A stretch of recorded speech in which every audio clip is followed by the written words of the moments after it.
Good evening, Joe from Joe's Computer Museum. I am doing a little impromptu, super quick live stream tonight because I've had a bad couple of days and I wanted to hang out with all you guys and just have some fun. And on top of that, I also got some stuff in from a client to fix on. So that's what we're going to do. And also, YouTube likes it when I upload stuff and do things, so I'm helping that, whatever. And my patrons pay me to do this kind of thing, so I should probably do that too. Anyway, let's say hi to some people who have stopped in. We got Acid Rain, Jacob Warner, Garth Beagle, John Pionkowski. I love your name. It's like Stroh-Snyder. It's such a great last name. And whoever else may have stopped by. While you're here, hit that like button for me. That helps my YouTube analytic thing do things and like helps it, like YouTube will be like, oh, you like this and you like this other stuff, so maybe other people will like this. And whatever. Mac 84 Steve, how you doing? But yeah, I've just had a really crappy past couple days, and I wanted to just like hang out and have some fun tonight. Now, I will make a couple comments about my setup tonight.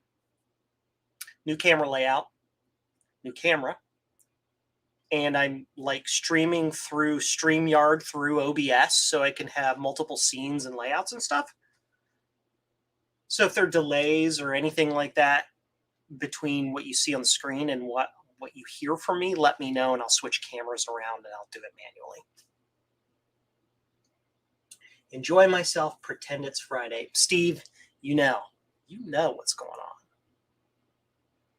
So, here's what we are going to do tonight. I'm going to start by giving a shout out to all my patrons and the one or two people who are members on my YouTube thing. If you want to do the YouTube membership, I have it enabled. But whatevs. Yeah, the patrons are really what helps keep my operation back here going. You viewers on YouTube help as well. And basically allows me to just kind of like do this hobby and not have to worry about the financial aspects of the hobby. It can just operate. It allows me to pre-purchase bulk supplies for new projects like replacement Y cables for the Apple IIe card for the Mac. Oh, did I just give up a secret? Sorry. But things like that allows me to do that. Oh, yes. Thank you, Steve, for also mentioning that. Yeah, if you're not a subscriber, subscribe so you get notifications when I do the things or whatever YouTube says. And there used to be a bell thing you could ring, but I don't know if that exists anymore. I don't know how it works. But anyway, quick catch up of some stuff that's going on in the background. I have an absolute crap ton of projects I'm helping folks with. If you can see all the boxes going all the way back to the back there, right back in there. I'm working on, thank you, Steve, for sharing my video link. So yeah, I'm working on some stuff for, actually, you might be able to see it. Do you see this like mess of stuff right down here? Can I change the camera angle? You see that mess right there? And you see that keyboard? That is a Franklin Ace 2200. I am in the process of reverse engineering the 512K memory board for it so that I can make a smaller cost-reduced version of it so that all the people out there who have a Franklin Ace 2000 series but only have the 64K card can get the super ultra rare 512K card without paying an arm and a leg for it. So I'm working on that. I'm working on reverse engineering. I already said this.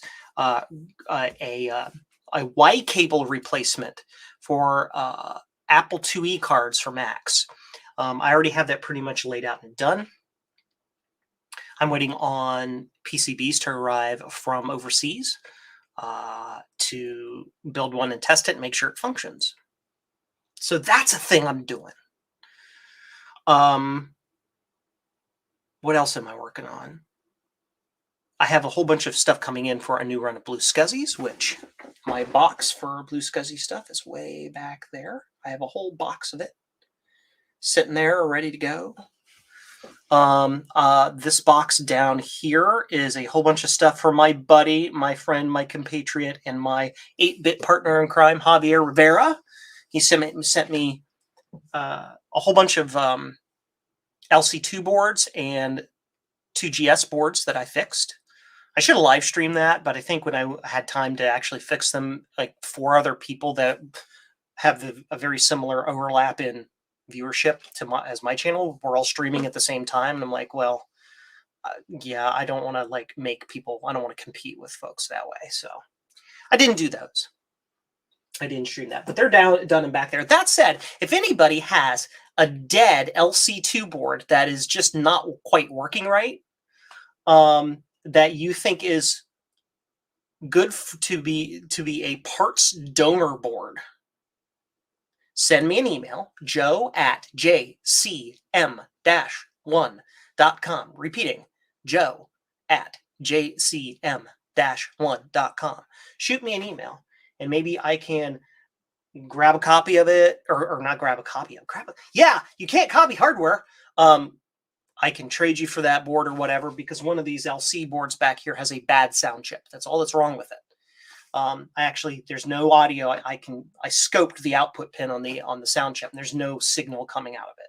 So that needs a replacement sound chip. The same thing for an Apple IIgs. If you have a ROM1 Apple IIgs that's dead, say it's battery bombed, but it only has damage in the upper corner near the slots and near the power adapter, but none down where the RAM connector is and where the sound chip is, and you just want to get rid of that, again, hit me up, because I've got a 2GS board down here with a bad keyboard glue chip.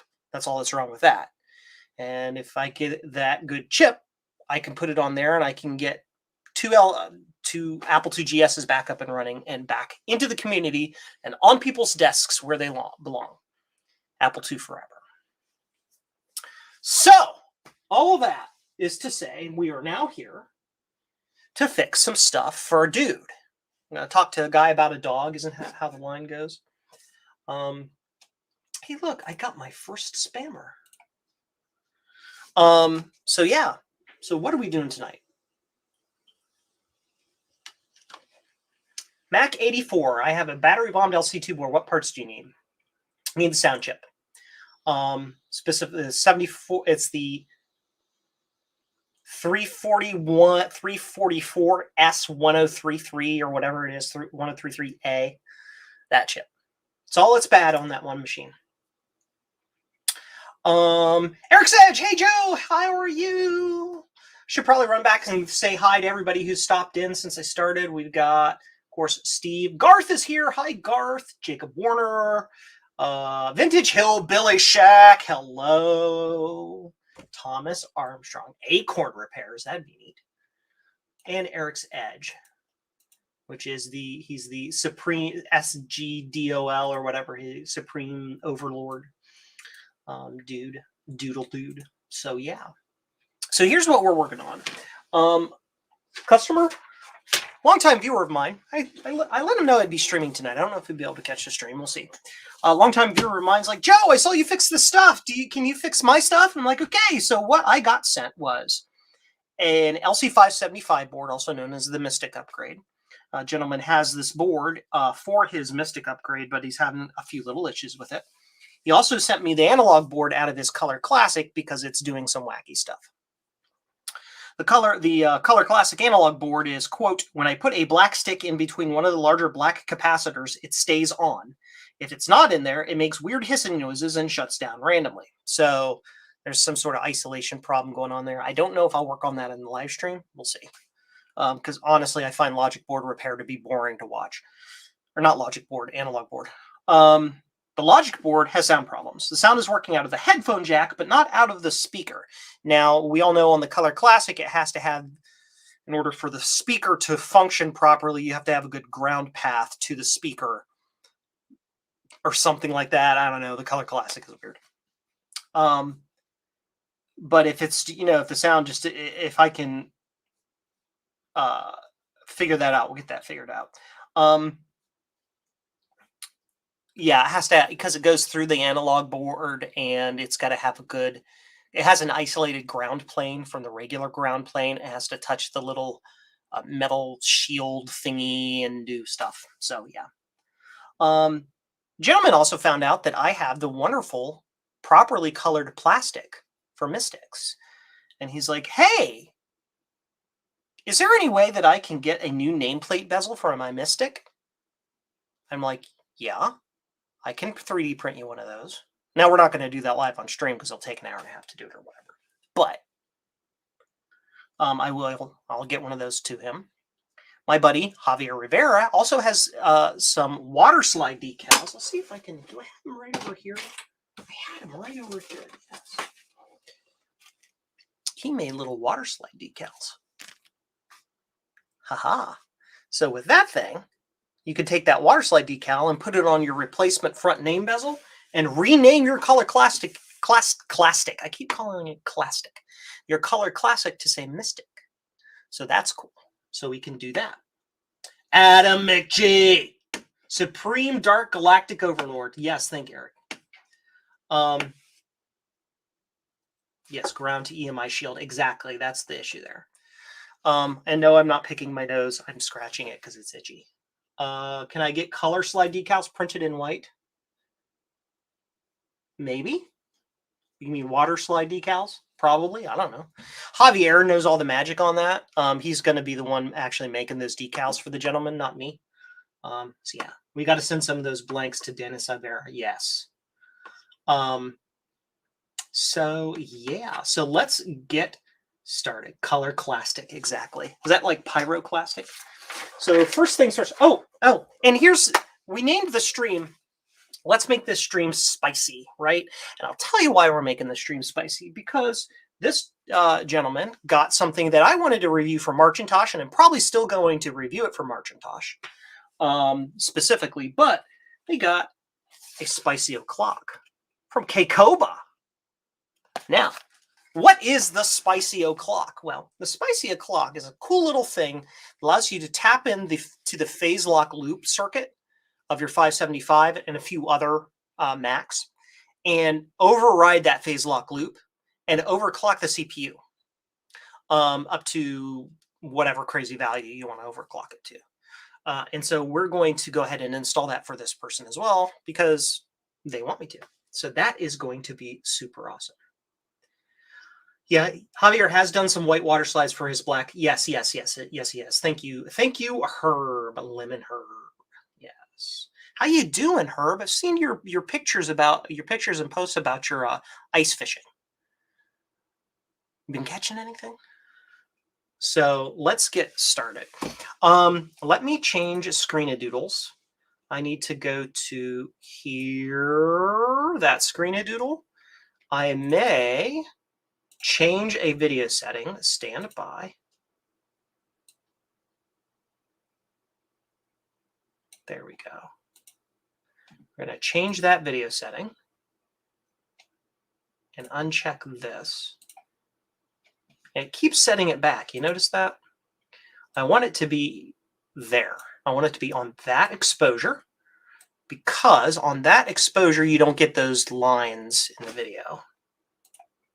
Stay that way. Okay, so let's get this board out. Take a look-see. Here is the board. Doobie-doobie-doo. Stand by. I need to move this over. He controls the spice, controls the universe. Yes. Okay, Baron Harkonnen. Plastic, tape, cut, plastic, tape, cut. Very close to logic board and almost break logic board. That's bad. Cut, tape.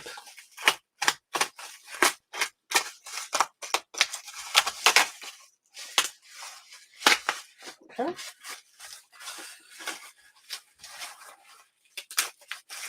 Okay, you're getting ripped open. I'm tired of dealing with it.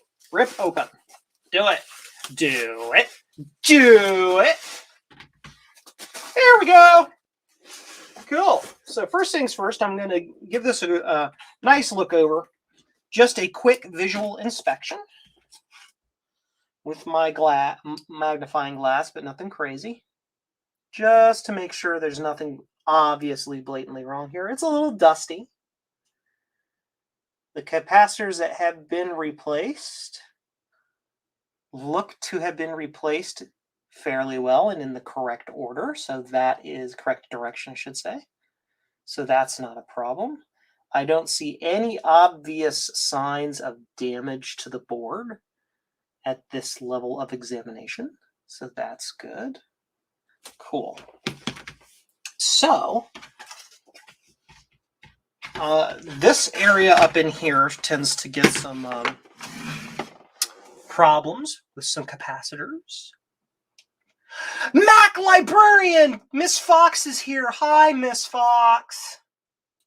I need to switch to Scope Cam. There we are. Scope Cam, yeah.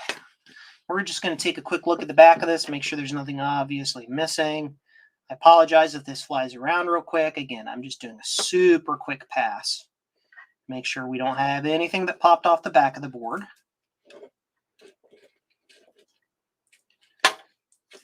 Ooh, itchy, itchy, itchy, itchy eyeball. Here, can you come out further? There we go. Little better focus. Looking.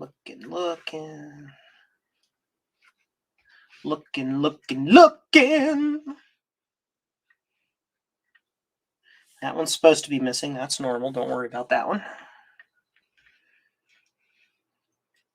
Again, same there. Looking for anything that's been obviously broken off. If you see anything that's been broken off, yell at me. Also, right in this area is, I think, is where we're going to be doing some of those mods for the spicy o'clock. We'll see. I have the instructions somewhere. Well, we got to get to that first. Cool. All right. So, in theory, it looks okay to me. So, let's go ahead and switch to, I'm going to switch to this camera because we're going to just plug it in, turn it on, and see what happens. Hey, look, I was prepared. I had my machine here. We need RAM. Now, did this gentleman send me his RAM? I don't think he did. Nope, no RAM. That's okay. I have RAM over here. Stand by. Oh, let's see. That would be my Color Classic. I just need the video RAM, actually.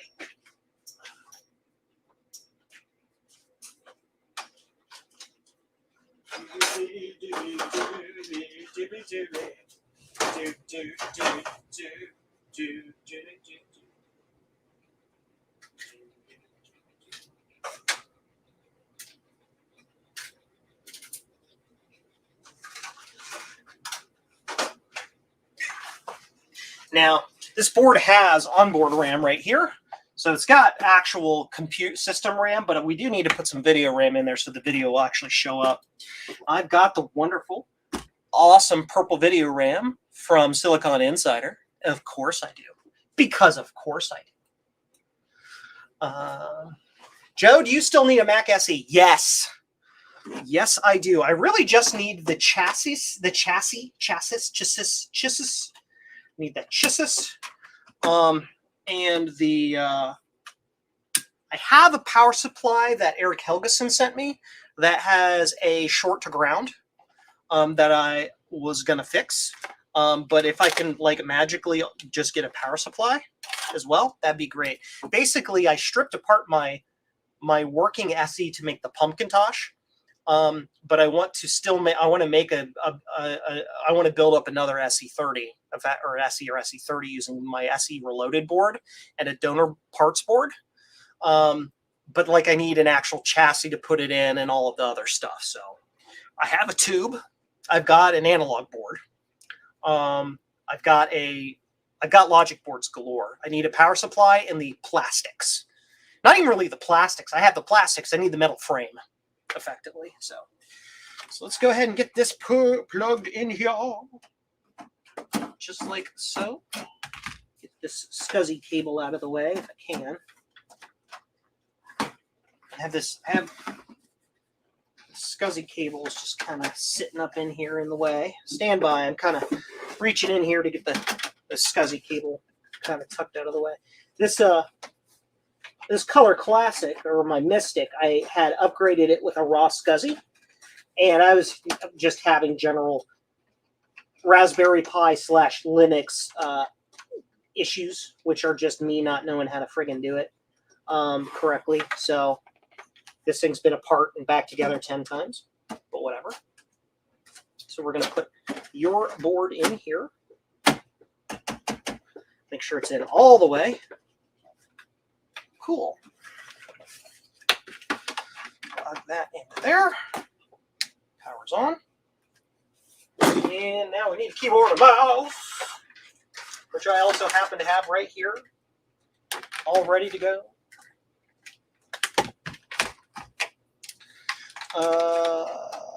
Keyboard. Cool.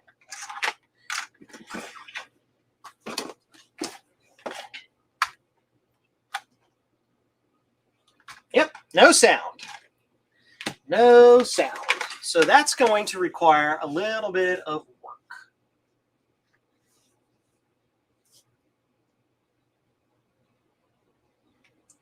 Rudy is giving away an SE. Yes. Rudy and I are colluding on giving away that SE.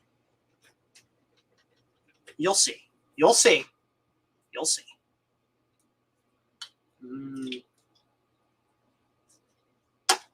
Drink-a-doodles. BRB. Okay, Garth. Got the rack installed in the new saves, turn on the NAS and the Mac Mini, immediately rejoiced because it could run Time Machine again. Yay!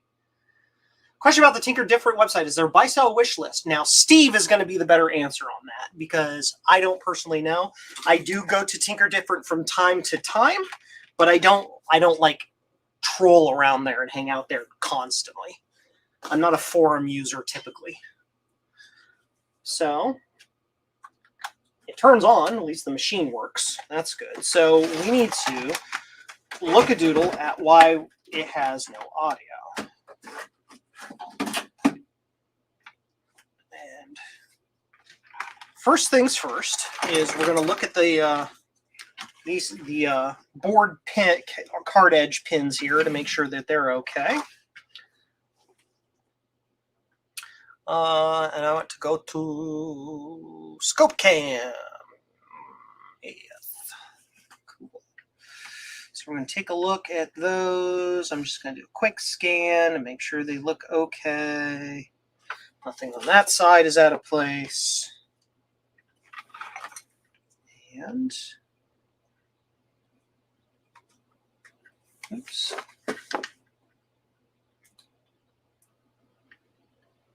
Nothing on that side is out of place. Now, it's possible, if memory serves, a lot of these capacitors actually carry the audio to the front. It's possible that they're not soldered on there correctly. They look okay, but they're not actually okay or something like that. So that could be part of it. Well, they do look like they were done pretty well.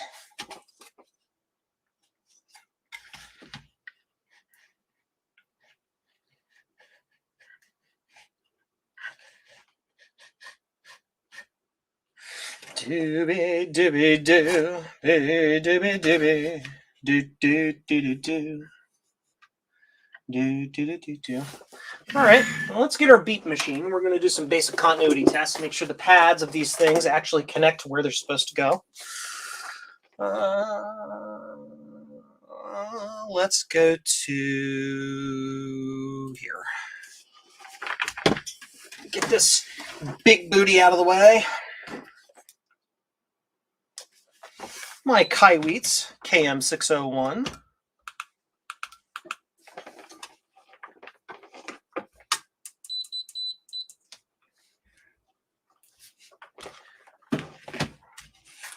Actually, I'm just realizing I need this actually back on the bench here on the scope.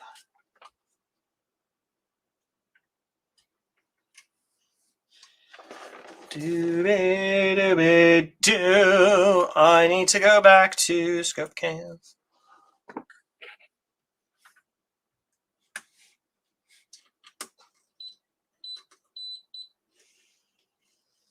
So that's got continuity on it.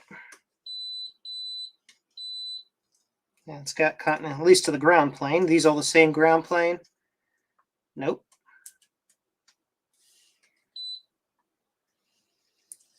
So those are connecting where they need to be, and these all the same plane here. Nope. Those two are on the same plane, and they're connected, which means that they have connection to the board. Where does this go? Where does this one? You guys can't see it. Gosh darn the thing I'm doing. You can just hear beeps.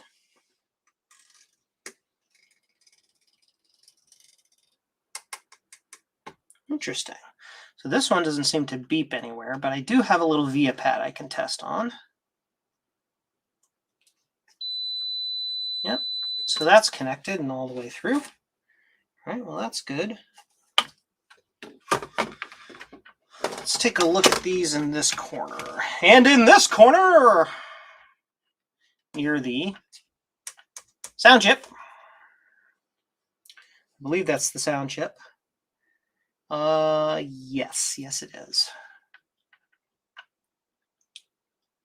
Well, we got a little bit of a solder blob there. I mean, it's not any place where it's going to hurt anything, but we do have a solder blob there. All right, a little solder ball. Right here. See it?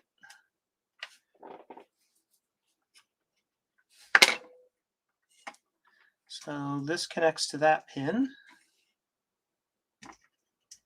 Ooh, yes. And I don't know where that goes. To the ground plane, it looks like. So that would be this. So that's good. This connects to something. Connects to something in here. Connects there. And then this connects to the ground plane. Yep, so those are connected. What about these? This connects to that pin. That's good. Another solder ball. Got another solder ball. Here, let's refocus this a little bit for you. Solder ball right here. Oops. There we are. Check some beeps. So again, that connects to here. This it looks like it connects to the ground plane. Maybe. Or the 5-volt plane. Well, those two are connected over their pads, so that means they're good. And this connects to where?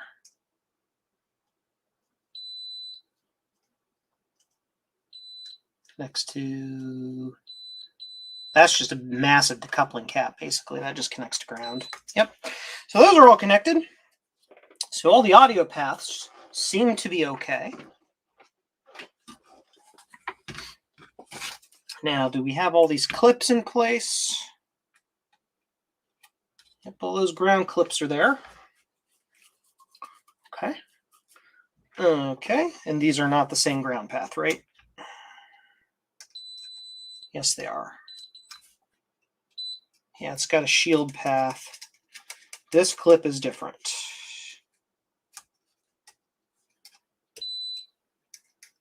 Yep. That is a different clip, and it shields that connection. I know you guys can't really see what I'm doing. I'm just kind of doing the thing. How are we making this spicy? Yeah. We're going to be, once I figure out the audio problem, we're going to be upgrading this with a spicy overclock accelerator from Keikoba. Yes. Benchcam. So this is the one, this pin right here is an isolated ground pin. See, it doesn't connect to the rest of the system ground like these two do. And so these all have to be grounded in order for the audio to work. So it's possible we got an issue there. That's good. And what about this?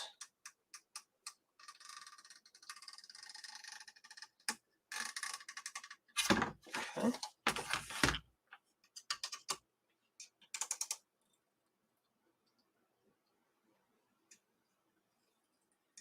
Nice. Well, that could be part of our problem. The isolated ground doesn't connect to this. So what I'm doing here is I'm checking to see if this ground plane here, this one isolated ground plane, connects to this connector at all. If it doesn't, there's no return path for the audio, the built-in speaker in the system. It's also possible that I don't have the speaker installed, but I'll check that.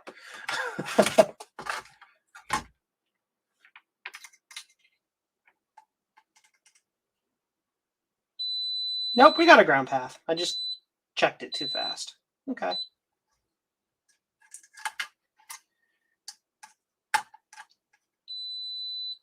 Okay, cool. Next things I'm going to check is I'm actually going to take this apart and make sure I have a ground path. How's the headphone jack? Yes, thank you for asking. The customer said the audio works from the headphone jack. So to start, I'm going to assume that they are correct. So let's go back to there. And we're going to take this chassis apart and make sure that the speaker is installed, because I may not have it installed for some reason. Looking over here, it is not sitting over here with the rest of my parts, so I'm thinking it probably is installed. Nope, there it is. It probably helps to install that speaker inside the chassis to make sure it functions. That might be important. That might be kind of important. So let's do that. Oh, man. Long week, folks. So we need to set you on your face. We're going to protect the screen. Get the screws out.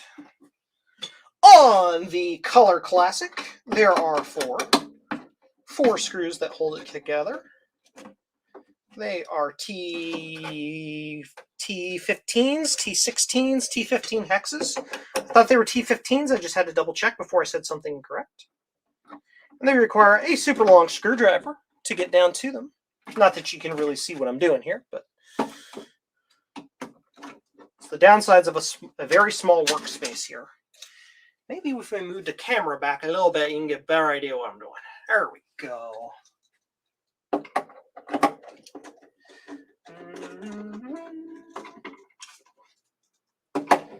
Get those screws out.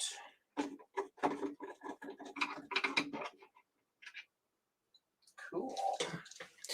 That's taken apart. These are my screws, so they will go over here.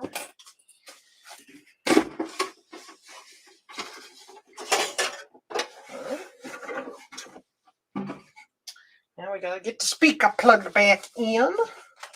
Not sure why I had the speaker out. I'm sure there was some really good reason for it.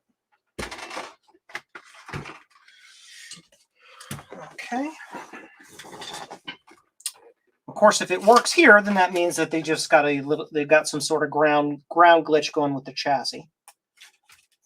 Kind of sit you back in there.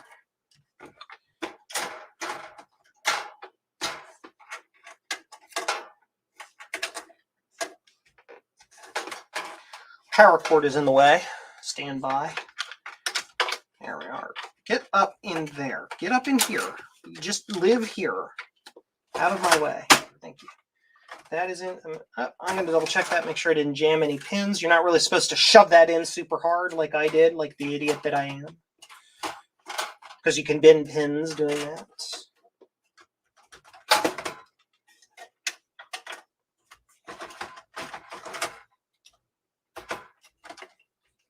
Also make sure that the analog board is pushed all the way in because it connects via that same kind of connector.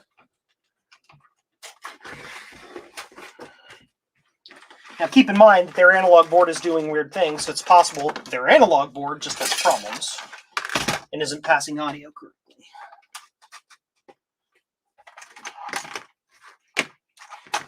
Which I'm kind of hoping what it is, because if you don't get audio out of the logic board to the speaker, it's weird. It's, yeah, fixing it is a pain in the patoot. Okay. And power. Enjoy your dinner, Steve. Sound works fine out of the speaker. So in this particular case, it's not the logic board that has any problem. It's probably the customer's analog board here or something else. So that's good. Pop. I'm in Ohio. We call it pop. What do you call it where you are? Are you in the Atlanta, Georgia, where everything is Coke, including Pepsi? What kind of Coke do you want? Pepsi? Pepsi Coke? Cool. That means we don't have to do anything to the analog or logic board at all. Logic board is perfectly fine, except we get to upgrade the bejesus out of it. So this is going to be fun. Let's do that. Get the logic board out of the machine. I'm going to remove my video RAM chip doodles. So they're not working on it in the board. I need these in a place where I can get them, but I know that they're mine. Right there. Cool. So we've got to get that installed. Let's do the thing. Let's do it. Very basic setup. Super uncomplicated.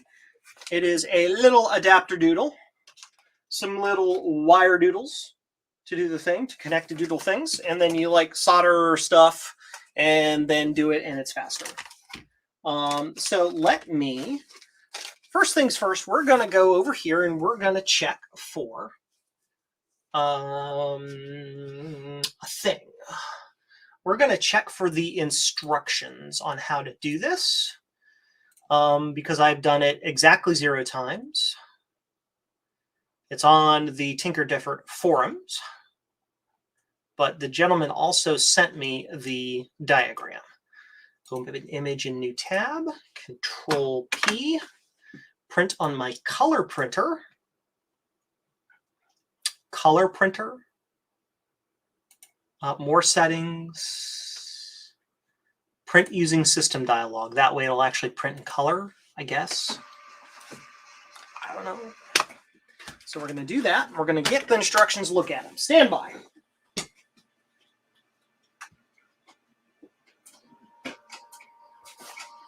Barf out paper. Give paper now. Hi, everybody, all the way over here.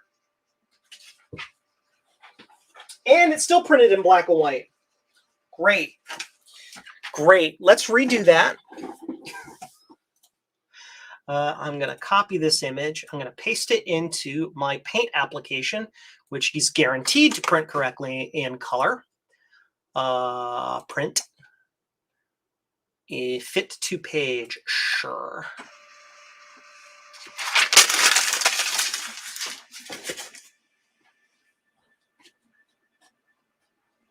Give a paper. Give now.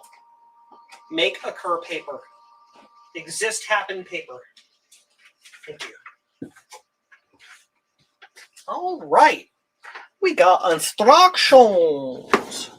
Let's change this so we can all look at the instruction doodles together. How's that sound? Sounds good to me. Which means I need to click this button. And click that button so we can look at instruction doodles. Somebody has a question. Joe, did you get excited and chew on the box corner? No, it came that way. It came to me that way. Although that would be funny, wouldn't it? Oh, cool. So this is perfectly perpendicular to me, but it's tilted to you guys because this camera is tilted. Stand by. There we go. That's better. A little hard for you to read because it's washed out because my settings are weird, but that's okay. Can we like autofocus? No, it can't. It's having some sort of autofocus glitch right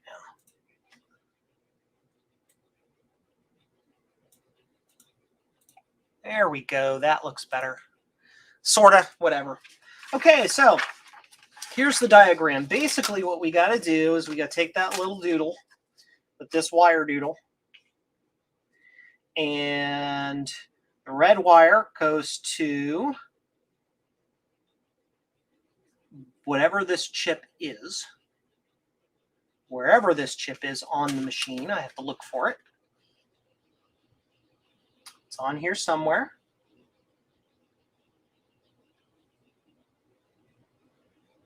Right here. Yep. So this, yep, this goes there. That's here. This is here. This is the XC89916DW55, whatever the heck that is. Which I think is this little chip here. Stand by. I'm just going to look at it in the scope. Yep. So this chip is this. This is right here. 343S0151.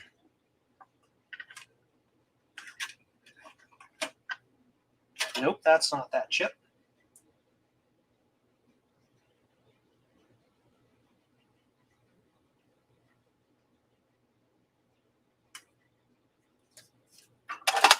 Stand by, I'm just moving some stuff around to look at things. So this is supposed to be 343S0151. I know you guys can't see it very well because my autofocus on this camera is broken right now. There we go.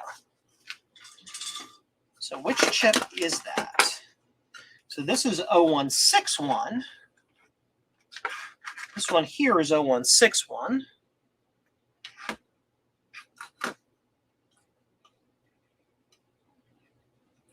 Which it's mislabeled here. This says 0151, but here it says 0161 out. So it's this chip. It's just mislabeled. So this chip is this. Ow! I just poked my finger with a. Ow! That hurt. Poke my finger on this thing, but this chip here is this. So that's good. Did it make a sound? Thomas Armstrong. Yes! It makes sound perfectly fine. There's no problem with the logic board making sound at all. The gentleman doesn't get any sound out of his machine either because his speaker is unplugged or because there's a logic board problem of some description. So, yes. Cool. So, let's get started, shall we? I'm going to get my red pen so I can mark off what I've done. I'll get the parts out. What those little two things are for, I don't know.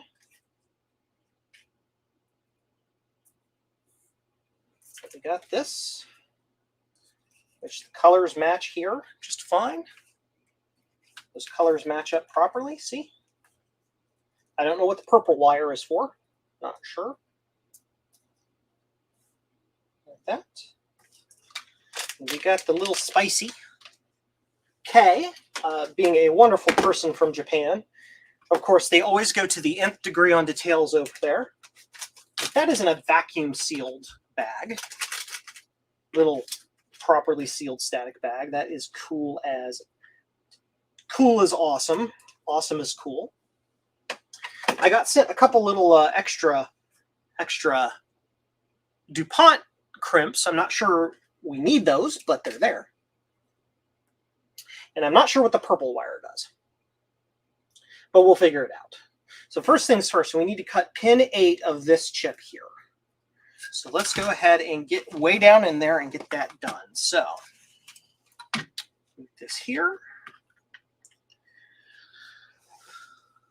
Let's change things. Did I get excited and show the box winner? Fancy, the RAM is impossible to get now, isn't it? Good question.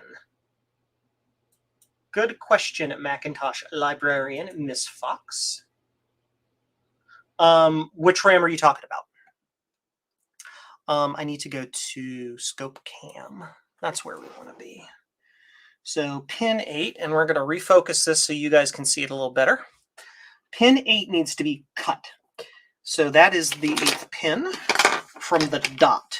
So we start at the dot and goes counterclockwise almost universally. So we need to cut pin 8. So that's going to be 1, 2, 3, 4, 5, 6, 7, 8. This one right here. This is a 20 pin chip, so this one needs to be cut. I'm going to see if I can lift it instead of cut it. Because if I can lift it, if I want to reverse this, all I got to do is just bend it back down. So we'll see if I can make that happen. How good is Joe going to be at doing this? Melt the solder, lift the pin up.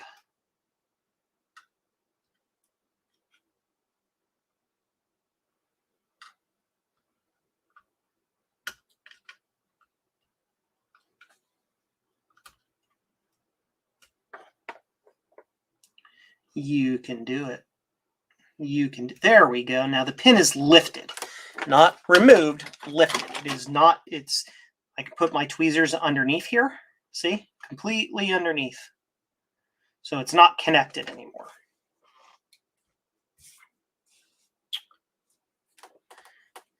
Now the next question is where does this wire go? Does it connect to the pin or to the logic board? Now we're looking here on the instructions that you can't see, but it connects to the pin. So we need to connect the yellow wire to the pin. I'm going to do that.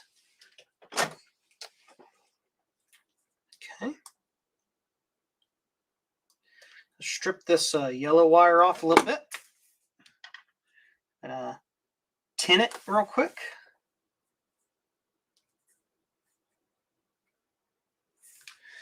Tin the wire. You want to see something cool? Have you guys ever done just two hands of soldering? We will show you. Stand by. Let's go to Droid Cam.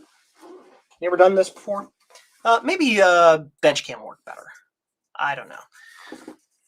Basically, you can hold your target between a couple fingers here, like that. And you grab your solder with your actual grasping finger, your thumb, and you can do soldering without using little helping hands things like this. Ha-ha! Cool stuff. Nifty. The fast 60 nanosecond RAM for the spicy mod. Good question. It's my understanding that 80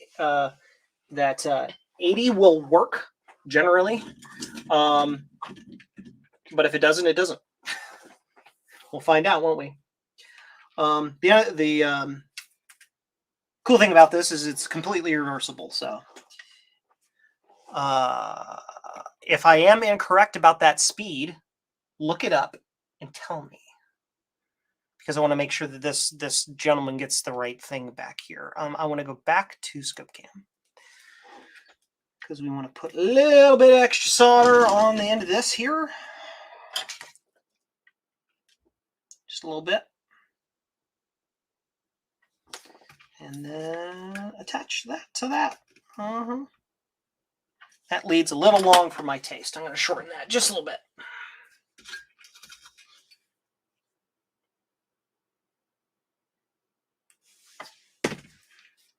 There we go. That's a little better.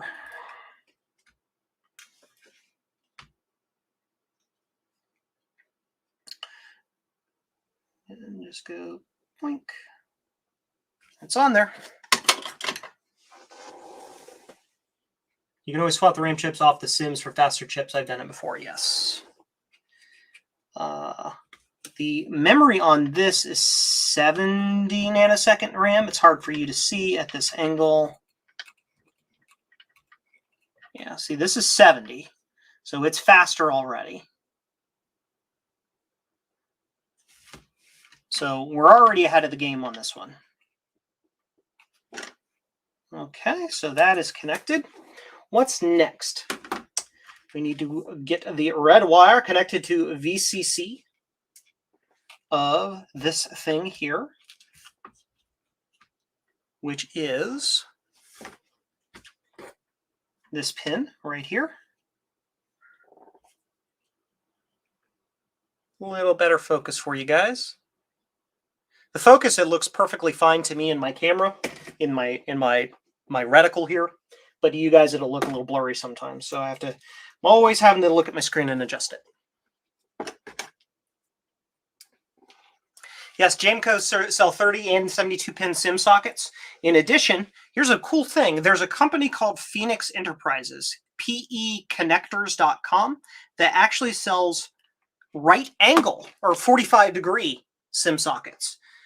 So if you've got one of those situations like an original SE or something that's got those 45-degree sockets and you need those, then there you go. Bob's your uncle. So we need to tin this wire real quick. Tin this wire.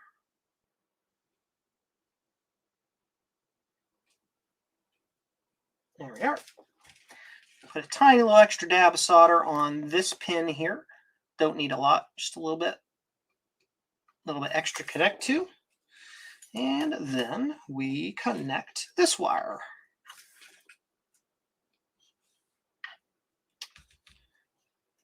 Cooperate with me, fingers. Thank you. Again, that's a little longer than I want it to be. Just a little bit.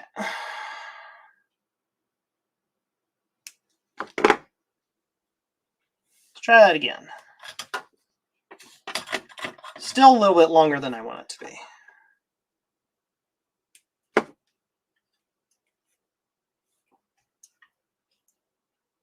Gosh, like I can't get it shortened. I want you to be shorter, please. And it's too short. We're going with it. We're going with it.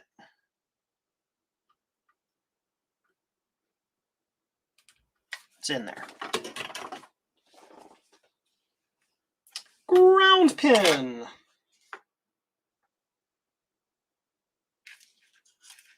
So the ground pin goes to over here.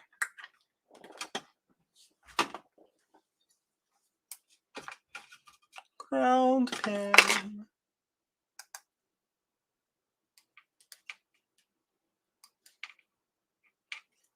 Can you like strip properly, cable? Of course it doesn't want to.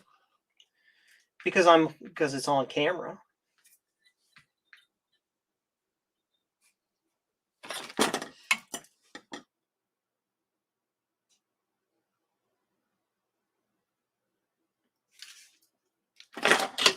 Okay. That wire is done. Or it's tinned. And it's trimmed. So we're going to flip this around because it's going to be easier to do it this way for me because I'm right-handed.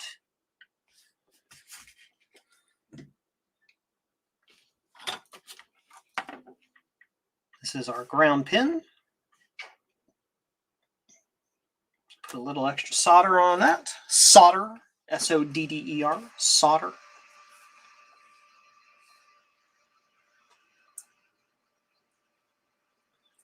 And we're going to solder this one in there. There we are. And those pins are connected. Purple wire is extra, apparently. Doesn't say where it goes. Now, the instructions do say something. R97, R98.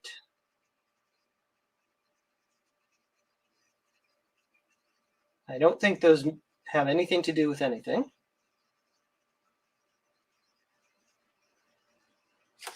Okay.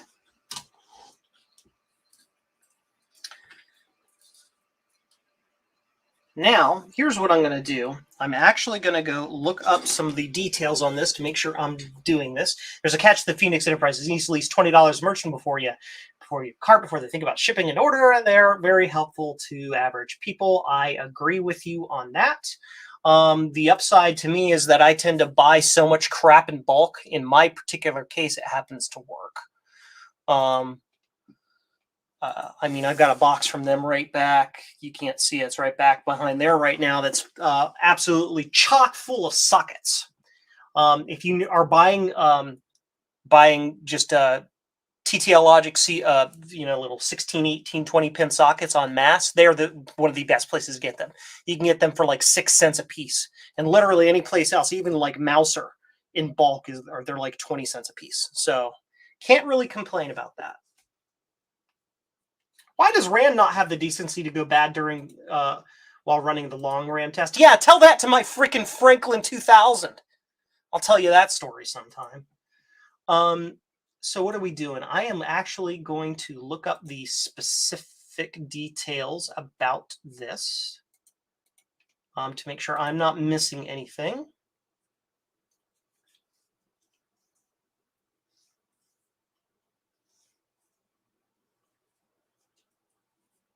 Okay. I'm just looking to see where I set the pins.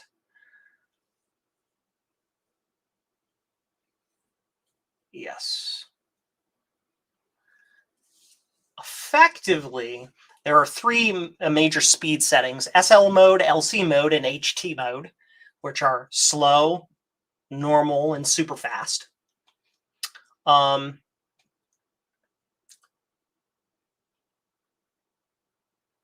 And there's also an overlap with what the speeds do here. So basically, each of the modes overlap their settings a little bit, and you change the actual overclock speed by.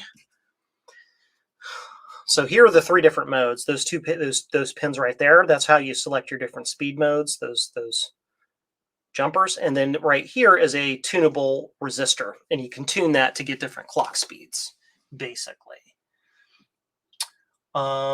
So I'm just making sure there's nothing else I need to worry about here. Reading.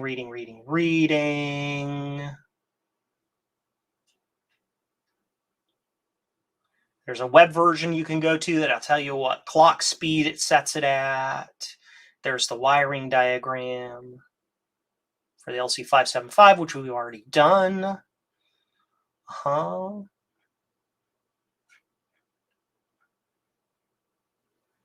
There's no resistors or anything we have to remove for the 575. That's good.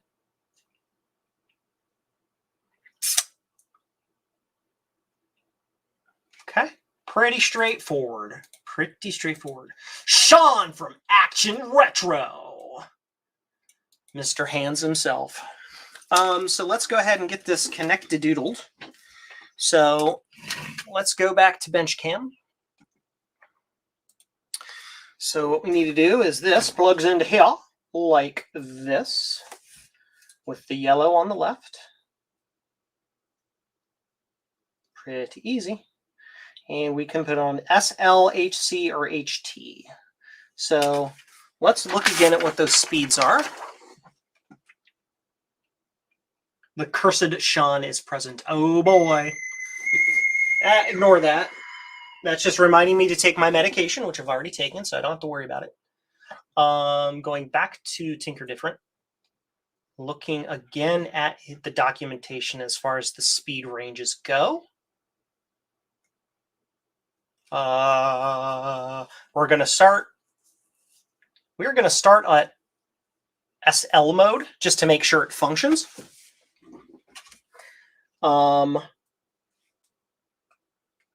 For this gentleman.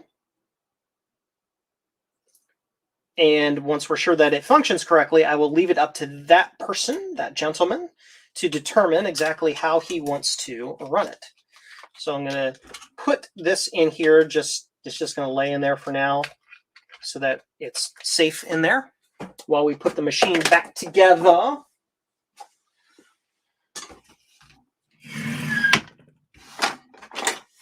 Pretty easy mod, not terribly complicated at all. No complaints. Come here, you. Come here, you. You fiend. Where's the I want it here, like, go in here this way and just like stick onto the Velcro so it doesn't move. There we go. Okay. Just going to kind of pull this out the back like that. This is going to go in here. This power cord is continuously in my way. Always. It is always in my way. Video RAM. Video RAM. Kind of important. Video RAM. First things first. We're going to plug this in a very basic functionality and make sure it actually just turns on. Right? And there's also a reason why I'm keeping this out, because we can tweak it. We can play with the speeds and run a couple different benchmarks and see what the difference is. Right? Right! Yes. I've got plans on top of plans. Okay. Keyboard and mouse.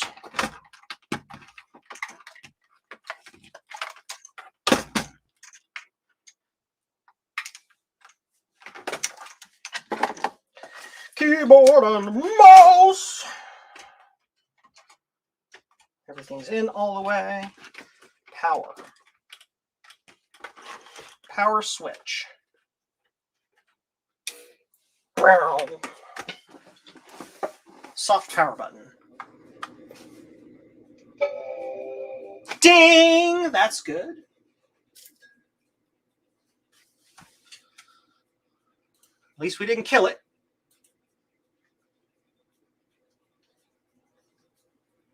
Your Action Retro's Marchintosh project involves a part that you sent me. Ha ha ha ha! Name drop me in the video. That's my only ask. And so it does power up. We get the flashing question mark. That means the machine functions properly. So now we can shut this down and we can put our wonderful blue SCSI on here. Stand by. I have my test unit right here. Look at that. It is a DB25 blue SCSI that you, when I get more stock back in stock very soon, could go to JCM-1.com and order one. The preeminent #1 way to get SCSI on your Mac, or SCSI hard drive on your Mac. There are other solutions that are have a little bit more capabilities and such. But I'm telling you what, the blue SCSI is inexpensive. It is inexpensive. It's easy to use. You put files on there, you plug it in the machine, and it works. And in this particular case, because it's DB25, I can plug this into almost any classic 68K and Power Mac and get instant access to tools and whatever I need. I just plug it in and I got it. So in this case, it works great. So we're going to plug this in. And we're going to boot it up, and we're going to see what happens. This is my tools unit, so this will help.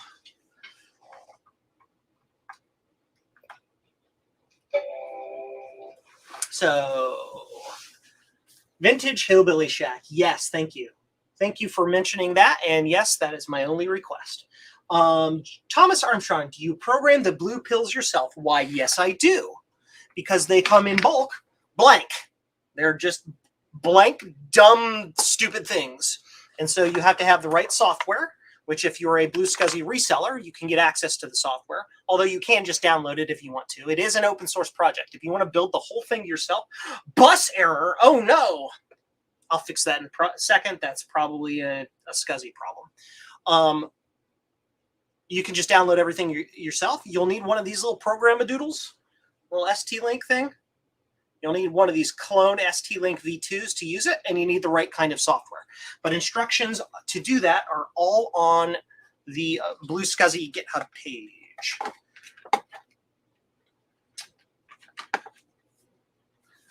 So I don't know why I get a bus error here.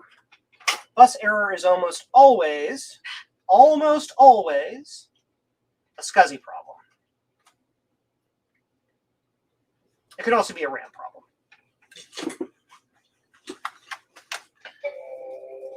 Bong! I'm going to try this again.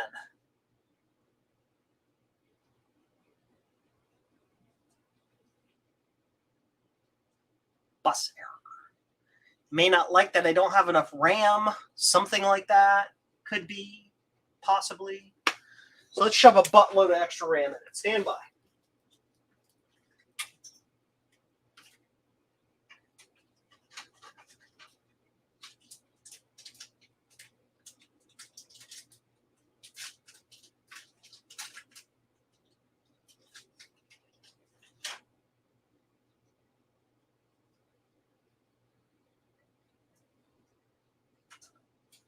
Squeeze. Got a couple RAM sticks that I got from back here in my cave in the corner here. Yeah, blue pills. The biggest trick to the blue pill is just getting the right programmer that the software will see. That's really all there is to it. We're going to. It may not like that it may think we don't have enough RAM in the machine or something. So I'm just gonna upgrade the crap out of this and put a bunch of RAM on this. Before I do this, I'm gonna label this with my initial or my initials. My parts I tend to label with my initials so that I don't accidentally leave it in the client's machine when I return it. So we put a big J, a big S.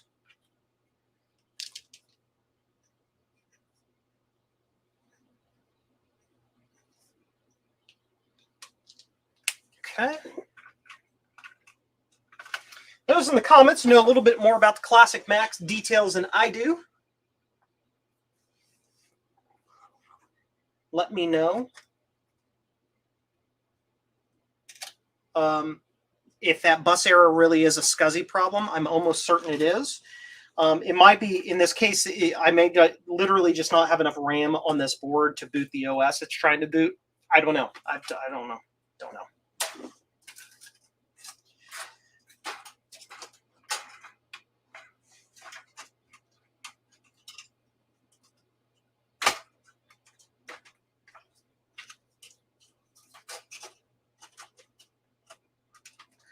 Okay, let's put back together.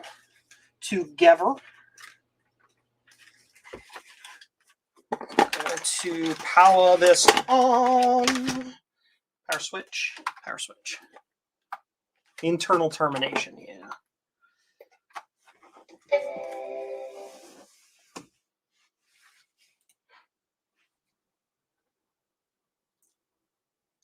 Now I don't have anything plugged into the internal SCSI port, so that might be part of the problem there. The cable's just hanging. I may need to actually plug something in on that. Which if I have to, that's fine. That's probably what it is then. Internal termination, yes, that's probably exactly what it is. This probably will not work. I just noticed something odd a minute ago. When you leaned the computer over, the bars disappeared, and when you set it back down, they came back. What, these bars? The retrace? Yeah, bus error. Yep. So we're going to do a little more surgery real quick here. Stand by. We've got to get some, I've got to terminate the internal bus effectively. Even if I just put a blue SCSI in there with termination on, with no card in it, it should terminate the bus for me. Okay.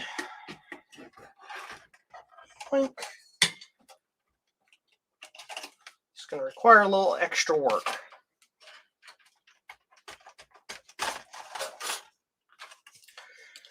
So I have to get the SCSI cable here, the internal SCSI cable.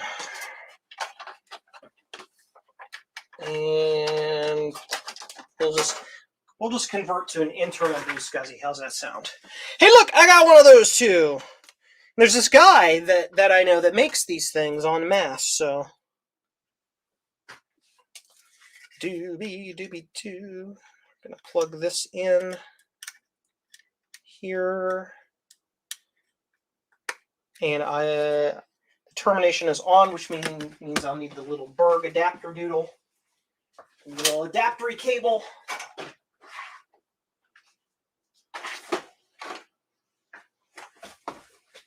Unlike some other retro people, I actually have bins and drawers and things to keep things organized.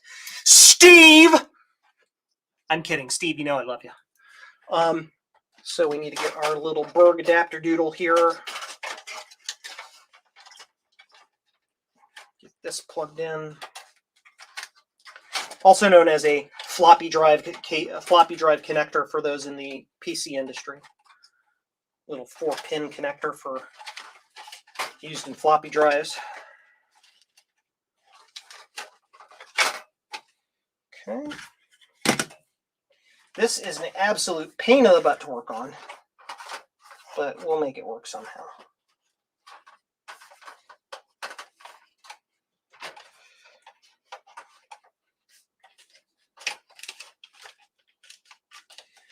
Always a pain in the butt to deal with this.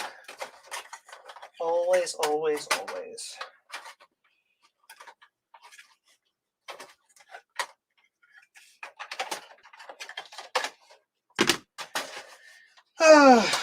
I wish this didn't have to be here because then I could get my hands up in there. I wish I could cut that out. But you need that shield in there because it's a special grounded shield that makes the freaking sound work.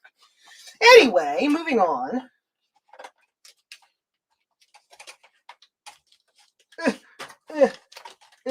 Cables. What is this? Why is this? Get out of here.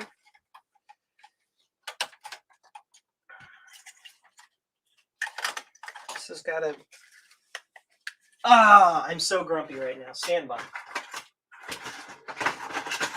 So friggin' grumpy. Super grump. I'm going to take it out of the little adapter holder.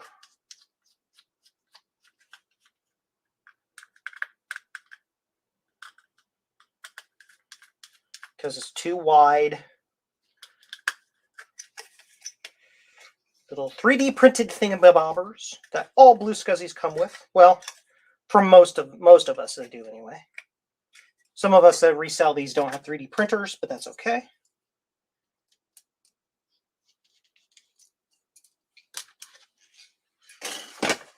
All right.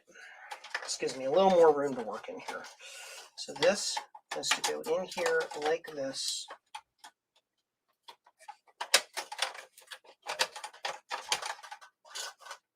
Yep, okay. Pain in my butt! Welcome to Joe's Pain in the Butt.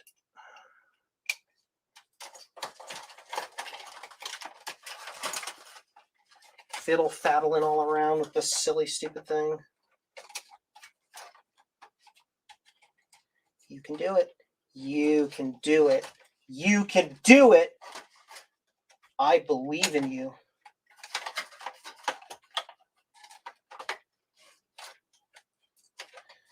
So, were y'all entertained watching me futz with a 50-pin cable all evening? About ready to grab a pair of pliers. Where are my button nose pliers?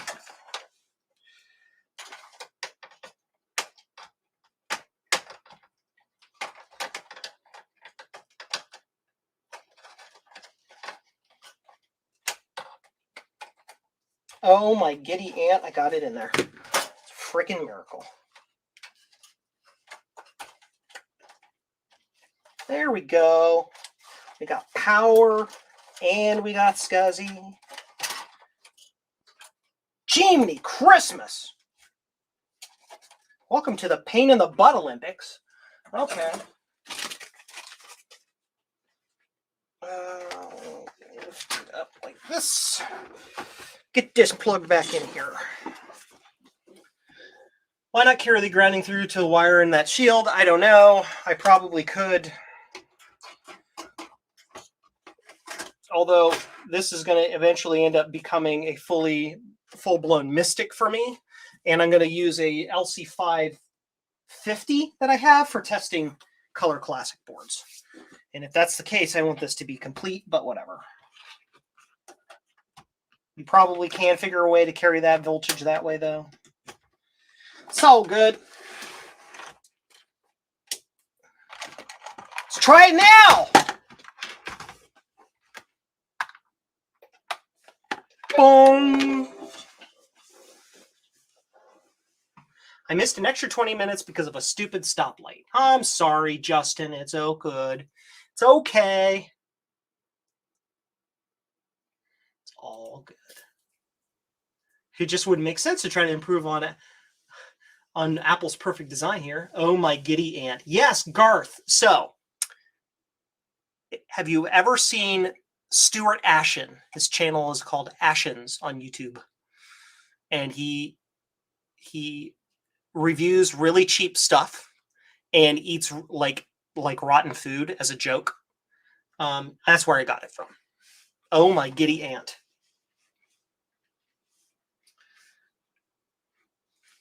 So we're just waiting for this to boot up and do the thing. Ashens. Oh my gosh. Yeah, he's great. He is so funny. Dr. Ashens. He has a PhD or a master's or something in psychology. That's crazy. Is it ever going to boot? Are you going to do it? Are you just going to sit there and look at me? Are you going to... What are you doing? What are you doing? What are you doing?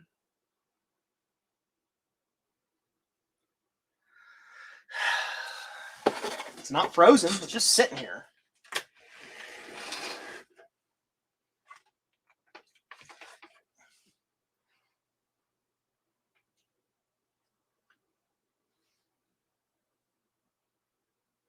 The Blue SCSI's SD card light is not blinking, so it has an SD card in it. Ooh, look at that. I got horizontal line weirdness happening. That's interesting. That's an interesting problem. Not sure what I did there. Stand by. I'm going to try something different, if I can.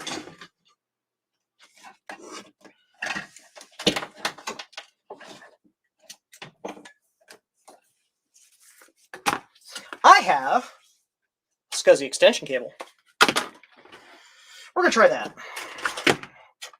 Because why not? Why not?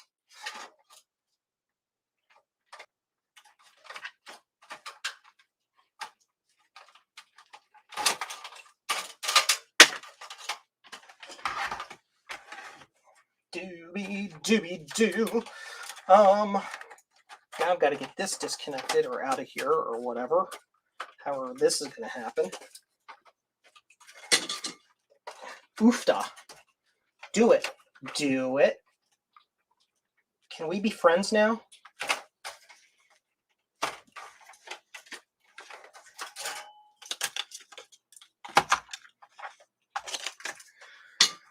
We're also going to tape this down real quick. I'm just getting worried that I'm going to yank one of these connections out. This just gets taped down real quick, just some gaffer tape. So let's get this disconnected.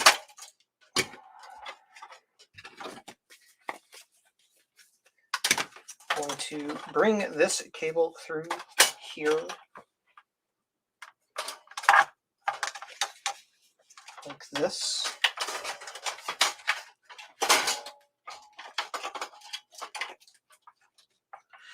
Dooby-dooby-doo.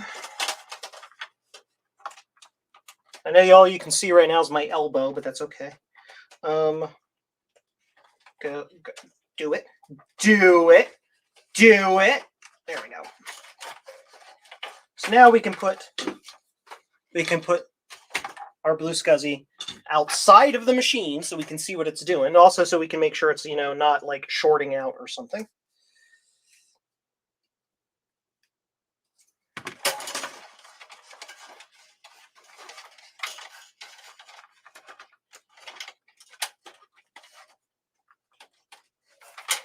Now we need power for the SCSI, which is this right here. There we go. So now I can make sure it's not floating around in there and shorting things out and whatnot. I can keep my eyeballs on it. Plug this in here. Plug this in here.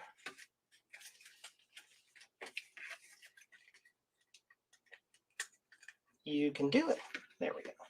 Blue SCSI on the outside. All right, I need to put the board back in, which is right here. Just sit there for a second. Board goes back in.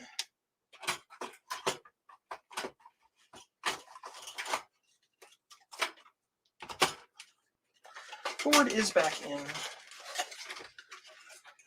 Parts dangling out the back. Okay. Keyboard. Power. That's in all the way. That's in all the way. Power switch is on. Soft power. Ding! So now I could watch the blue SCSI lights to see if it's trying to do anything.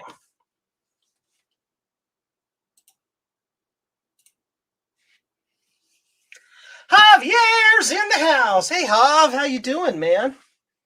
We were talking about you a little earlier.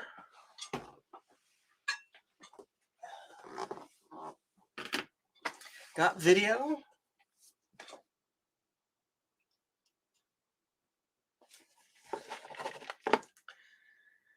Are you going to actually do something or what? Are you going to do it?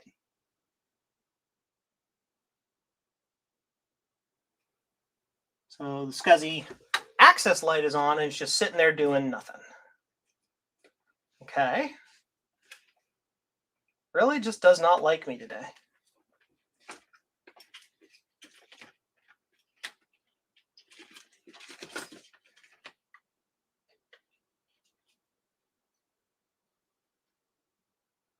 Okay. We're going to go one further and use the actual external blue SCSI unit I know works with a little extra bit more cable. Because why not? Yes, Javier, good things. We were talking about the fact that you can create water slide decals for Macs.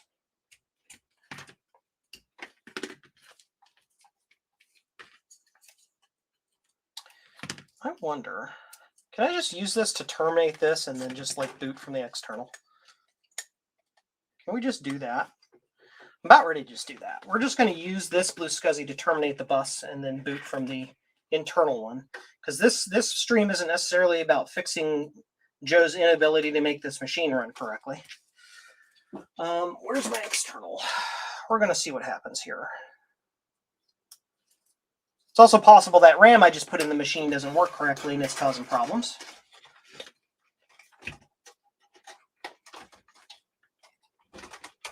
So let's try this. Let's do this.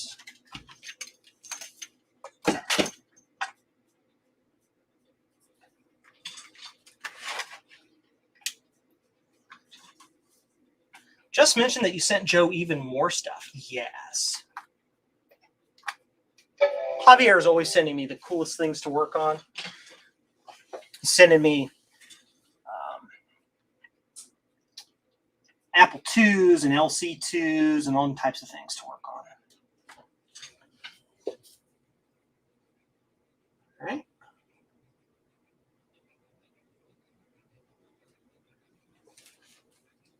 Just watching these LEDs.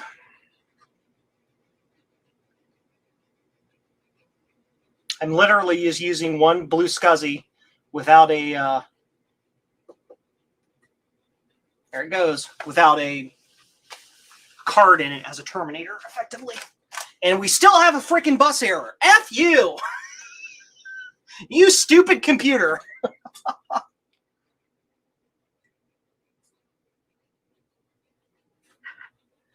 Oh, poopy. So let's just...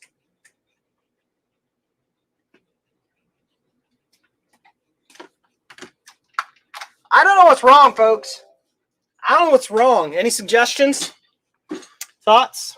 Comments?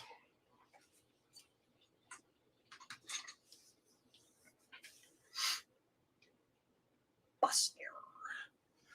Bus error. Joe, is this Craig's? Well, that's a good question. Let's find out. Yes. Yes, it is. Sure is.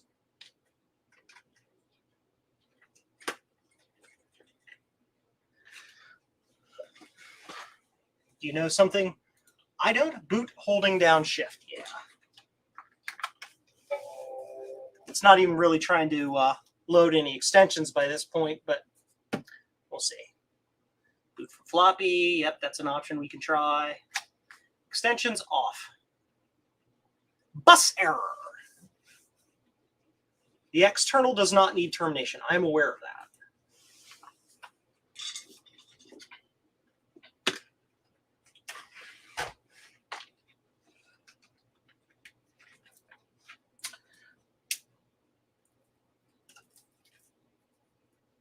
So what can we do here? We're going to try to boot to this internal again without termination, just for poops and giggles. I'm just going to see what happens. It's the worst thing that can happen. It won't work.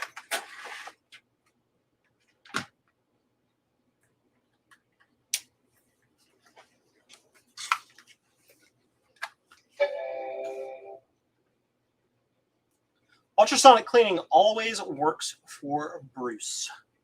Yeah, and has only ever worked once for me. Once. On the Franklin 2200. Can I have video? Can I have video, please? Show me the video. There you go.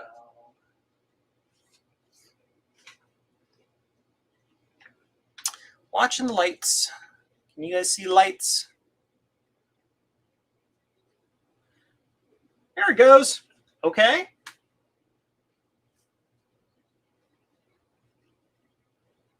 Bus error. Bus error. Okay, so this gentleman's machine, either it doesn't like this boot disk, which is possible, or it actually has some problems. So I'm going to change to a different boot disk, just a different SD card altogether, and see what happens.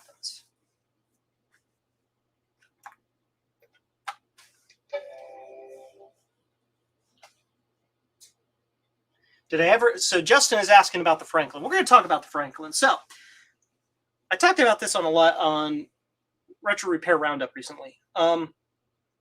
Basically, Javier, my good friend and 8-bit partner in crime, put me in touch with some folks in the Franklin Ace community, because the Franklin Ace needs some stuff reverse engineered for it. And I know how to do some of that reverse engineering stuff a little bit. Are you going to work?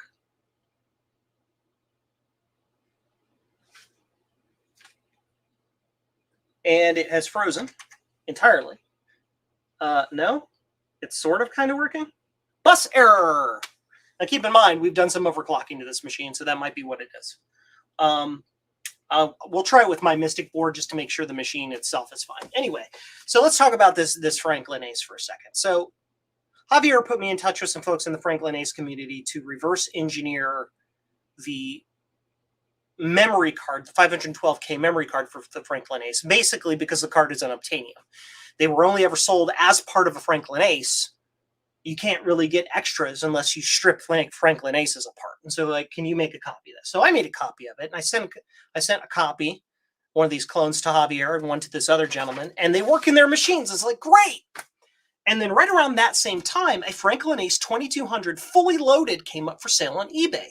But not only that, it was an hour away from me. So I'm like, if I want to continue development on this card and do what I really want to do and make a shrunk down version of this card that uses way fewer chips and is more cost effective and all that, I should probably have one of these friggin' machines, right? So I kind of tell everybody over there, like, hey, you all might be bidding on that eBay thing. I can't tell you what to do, but if you guys don't bid on it, I'm more likely to win that. And it's an hour away from me, and then I can do this thing for the community. And so most people decided not to bid on it.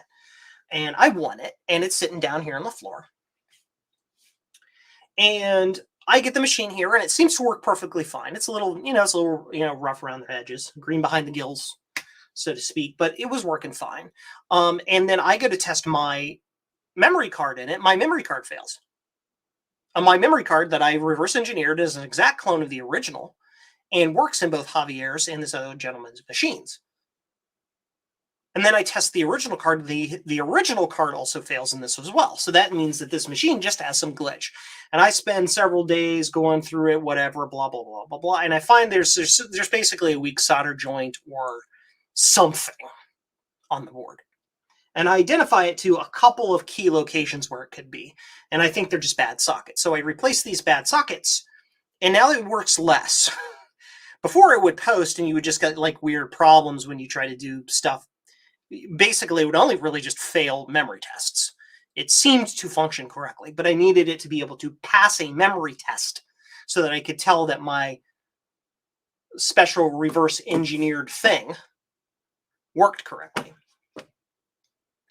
But whatever. But now it doesn't work at all. It boots as if there's no CPU in the machine. So I went to all that trouble to get a machine to do this testing, and now it's totally dead. So Javier, my best friend in the world, Javier, how you doing? Is going to ship me his logic board. So at the very least, I can build these. I can build these boards and verify the functionality of the board, and do the development, and not have the development held up by me waiting on trying to figure out this Franklin, this insanely rare machine that I now destroyed somehow. Question mark. Chance Johnson just went back in the stream. Sorry about the plastic tape. Is that you? Is this yours? Is this yours?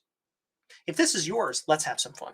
So I'm going to swap this around, this entire setup, with the exception of my logic board. I'm going to put my logic board in it and see if it works. And if it does, then we know that either this logic board is weird or there's something funky with the spicy o'clock. So let's do that first. We're going to put Joe's logic board in it. Take out the customer's logic board.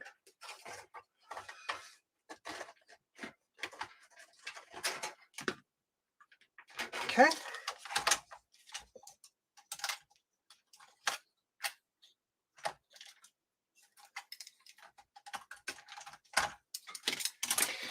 Put the logic board to the side here real quick.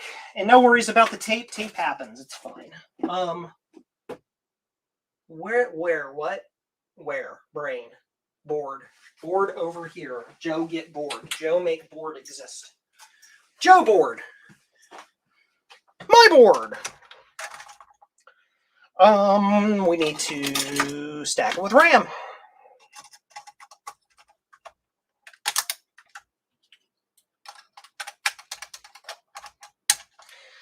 And this is all just to basically ensure that my testing rig, my testing setup is good before proceeding.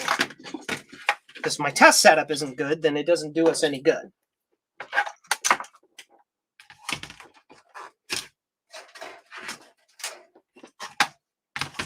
This power plug can go here instead.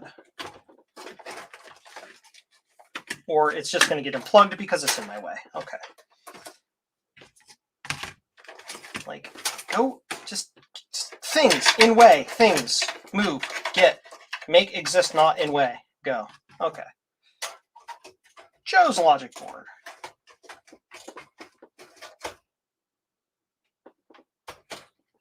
Okay.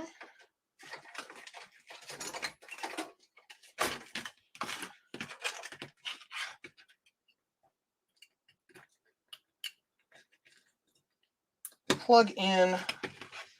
We're going to switch back to this card because it actually has diagnostic tools on it. This other one doesn't. And let's see what happens. Let's see what happens. That's not going to help. I need to actually, plug the keyboard in.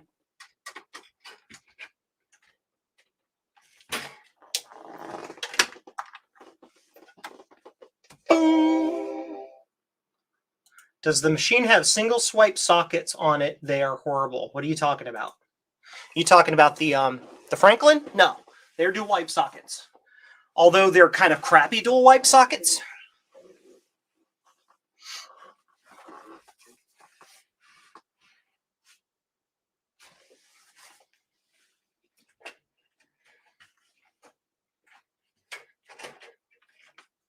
There we go. Just arranging that card so I can see it. Are you gonna do it? Am I gonna get video? I know it takes a while. It just always concerns me when it takes forever to do the thing. It's testing memory or something. I don't know.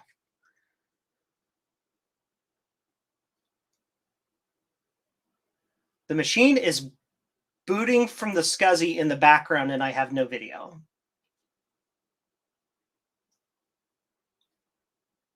And I can actually see it booting up.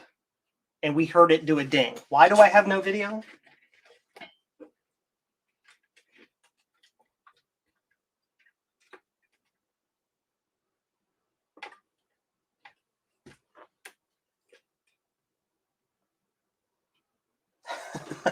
All I can tell you is that the Mac actually booted.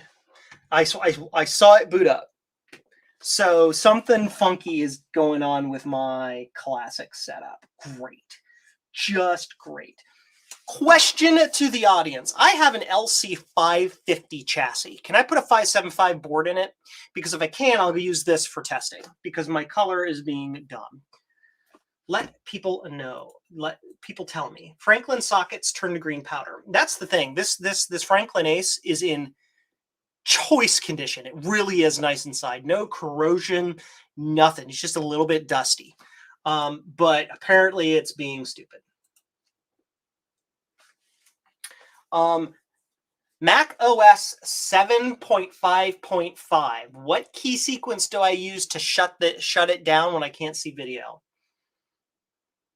I hit the power. I think I just hit the power button, wait a couple seconds, then hit enter because it'll prompt me to shut down.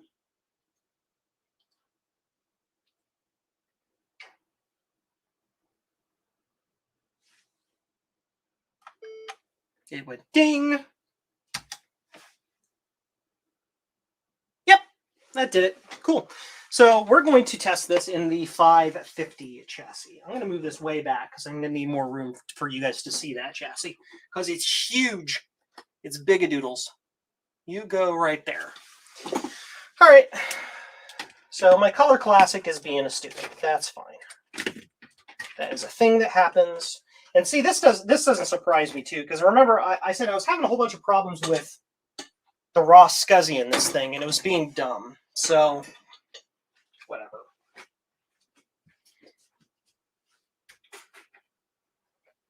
Ooh, you big, heavy son of a gun. You big boy.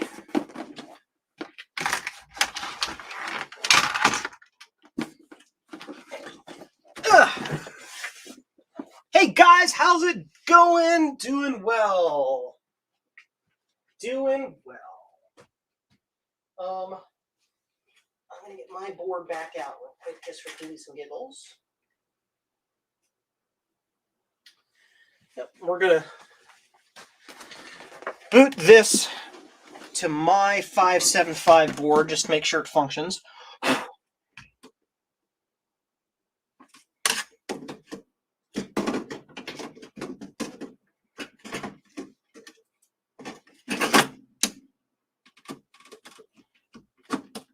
There's that. We need that goes in there. Cable. Where'd cable? Cable.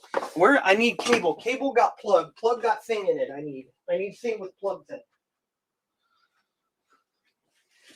I need my other blue SCSI basically. There it is. It's right here.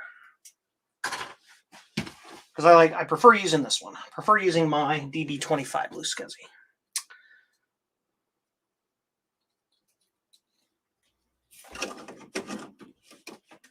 In there, I have never turned this on before. So Adam, if you're in the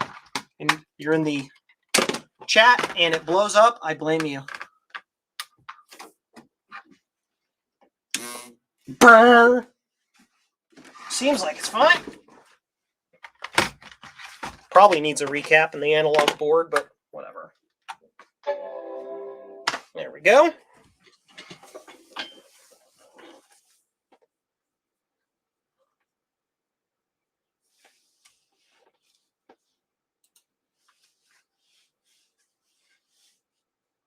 Craig, yes, it is this is your setup we're doing, except it doesn't, we were testing it on my Color Classic chassis, and my Color Classic chassis is doing stupid things, I think.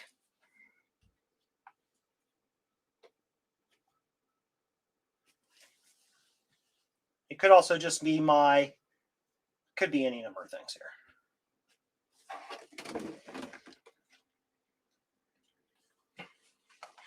So no video is my board is the problem. That's nice, because this is now booting to my external SCSI and nothing. Great. Awesome. Bink. Yep. See that? No video. That's my board. My Color Classic board is a problem. Or I should say my LC575 board. That's fine. Power, enter, shut that down. See you, Thomas. That's fine. We'll figure it out eventually.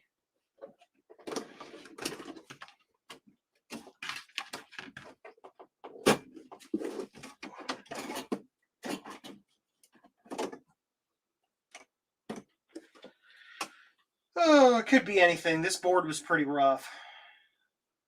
No bent pins on the edge connector. They're all good.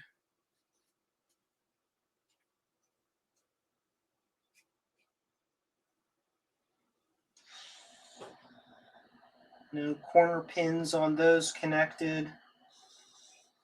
Although this right here, well, we're not here to fix my board. We're not here to fix my board. We're here to work on this gentleman's board. Right now, we're just eliminating variables as to why his board doesn't power on, right? So what I'm doing here is I'm going to do a quick close-up examination of stuff. 2C guy, yeah. Let's switch to scope cam, because we're going to look at the board real quick. I'm just going to do a quick examination of the board and make sure nothing is obviously, you don't have obvious bent pins or anything.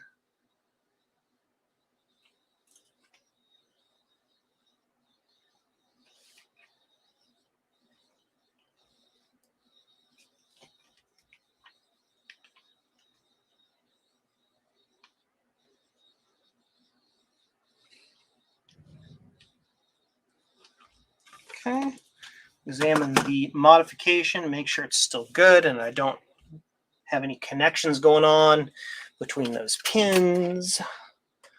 Yeah, still clear between there.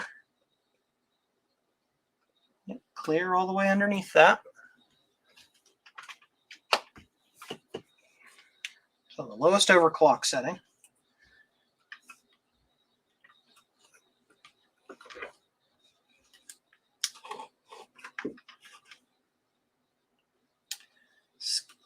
SCSI chip looks fine. I don't see anything obvious there.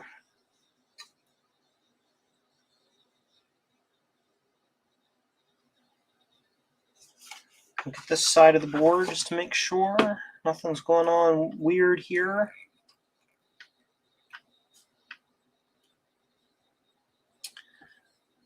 That resistor pack looks a little grumpy, but it's not. It's like just chipped on the edge, but it's not worn through or anything like that. So I'm not too worried about that. Make sure the SCSI connector is good.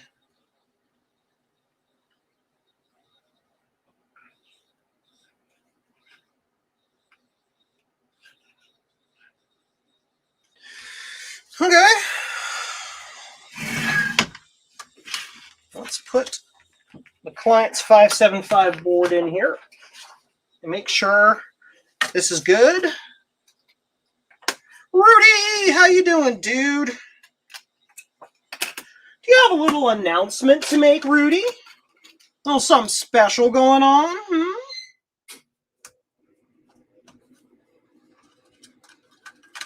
You can't see a gosh darn thing I'm doing. Let's go here.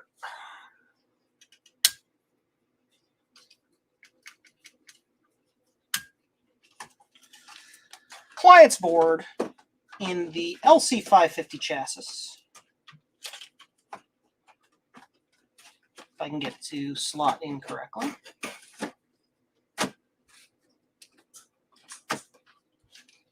Eliminating as many variables as possible.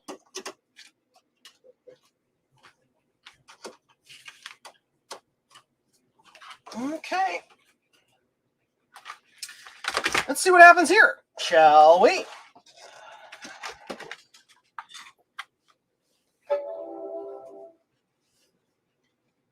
Yeah, let's go grab that video. Let's drop a link to that video for folks. Stand by. I can do that because I've got magic things that I can do. Check out that, folks. Later, not right now. Don't leave me.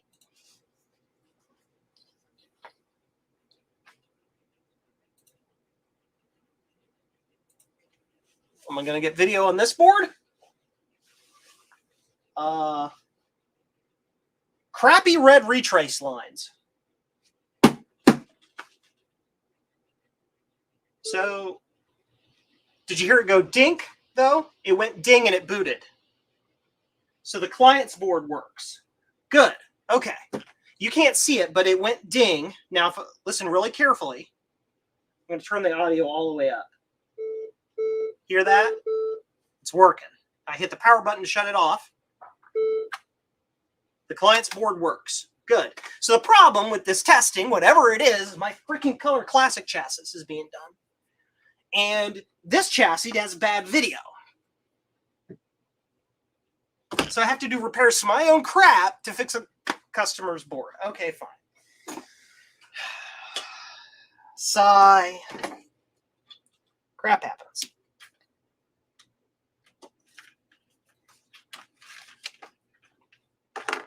So we can try going back to the Color Classic chassis.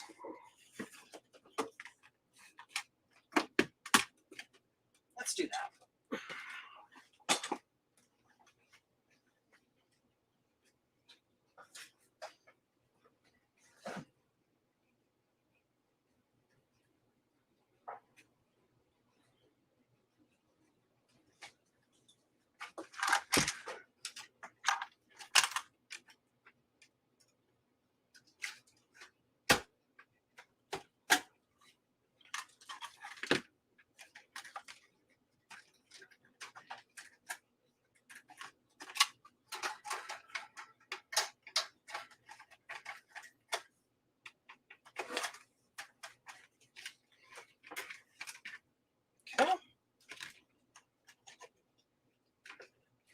Back to the Color Classic, and maybe I was just, because I was doing things with testing with my board, things were just weird, whatever.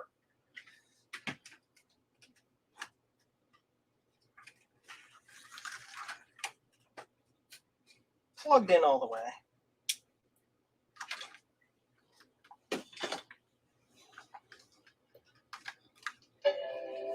Ding!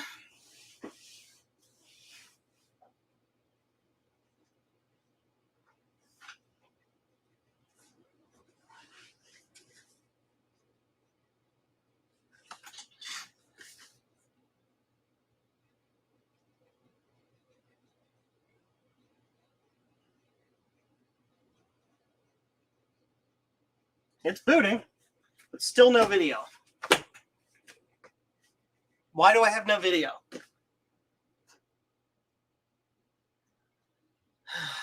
Sigh. Why? Well, it started to boot and then didn't complete. Which means it's still having the bus error in this thing.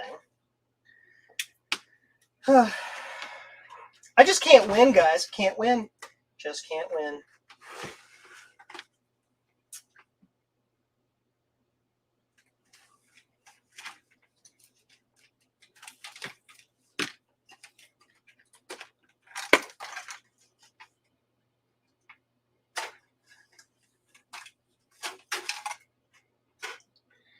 Connector's good. Let's check the connector inside here.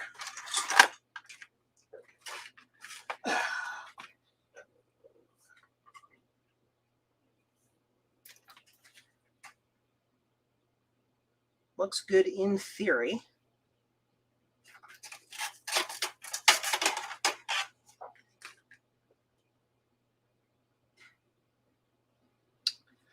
Looks good in theory.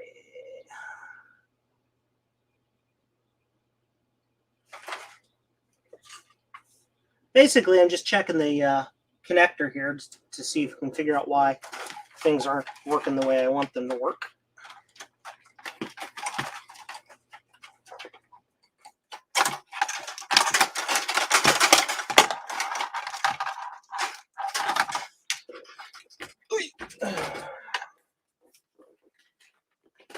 SCSI cable, bird connector.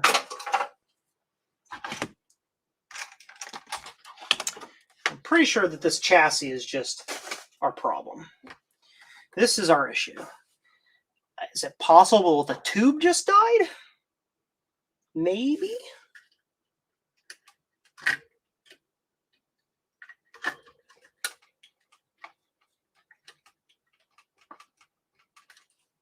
Just double checking all the connectors here to make sure that nothing got pulled loose.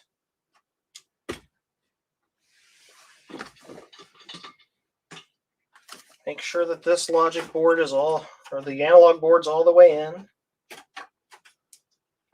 Seems to be. Okay. Let's pull this analog board out. Let's do it. We need to discharge it.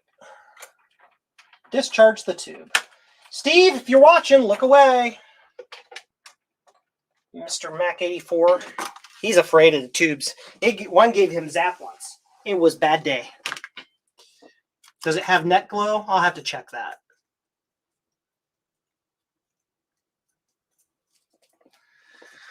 Have to check that. So that goes right there. That is unplugged. It is in the off position.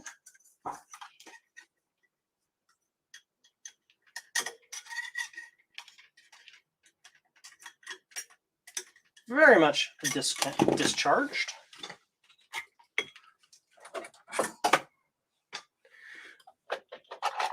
Okay, now I need to do a little presto digitation with this.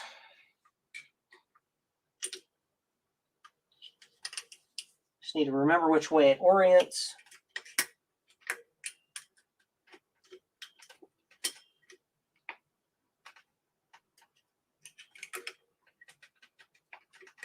There we go. Then we ground the anode cap completely, because this CRT is a big capacitor. It can hold a huge charge. It can recharge itself from the air. So you want to make sure that you ground it like that, even after you've disconnected the anode cup.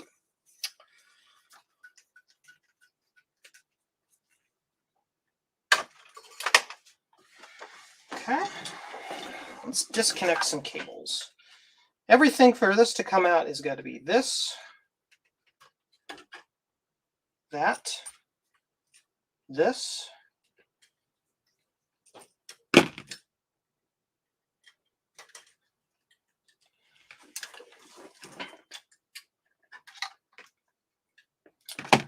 this comes out, this comes out.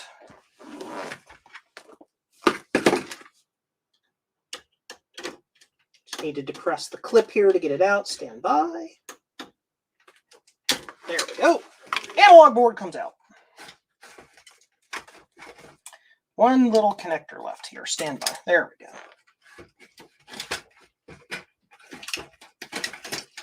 All disconnected. Going to check those pins. Those pins look good.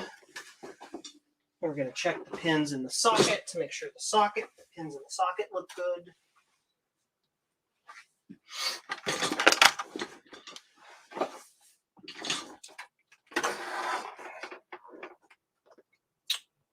Pins in the socket look fine. Okay. So we might as well unwrap the customer's analog board and test it while we're here, because we know that we've got problems with mine, apparently, in theory. Knife. Hello, knife. Knife.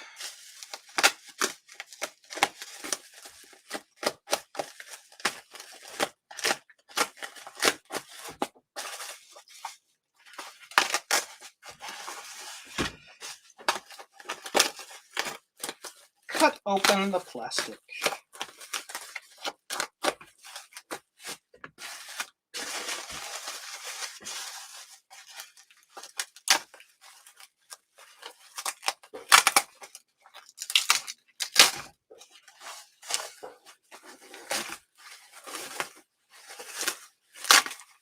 Okay. Analog board.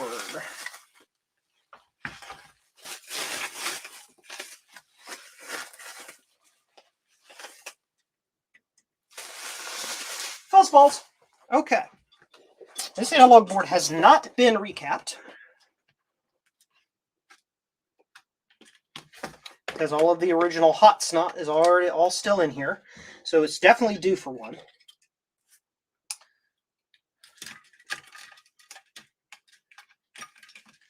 But we're going to give it a once over real quick just to see if anything's obviously amiss.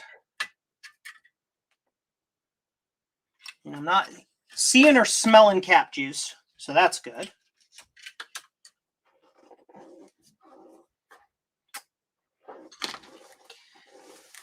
Now,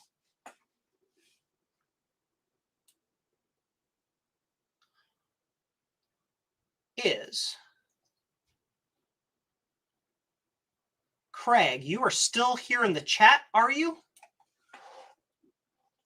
If you are in the chat, can you remind me where on this board you heard the staticky noise? Where was it?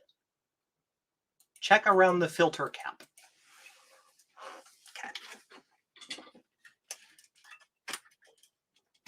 Okay. This area? Right here? Sorry, you can't see that on screen. Right here? This area?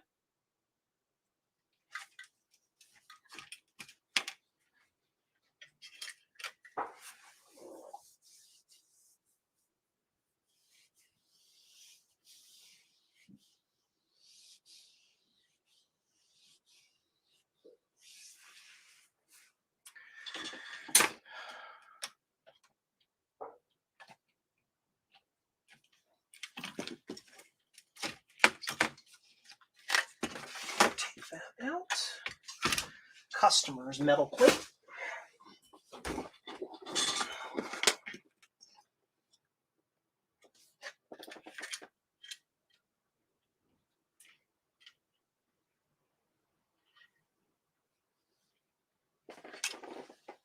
Large cap by the yellow transformer. Got it. Got it. That big guy. Okay. Gotcha.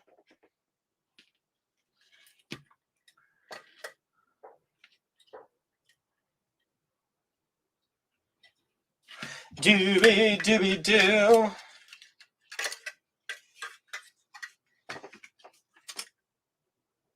Not loose. There's no, I don't see any goop on the board.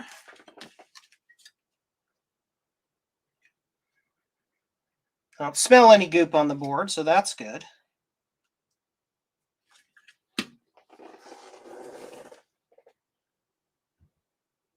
Might be the yellow transformer. You think you reflowed the cap? Well, it looks like that has been done, yes.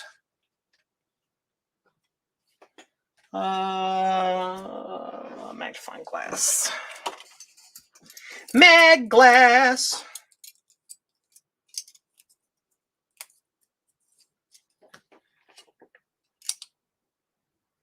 Yep. And you've got the Mystic 640 upgrade in there.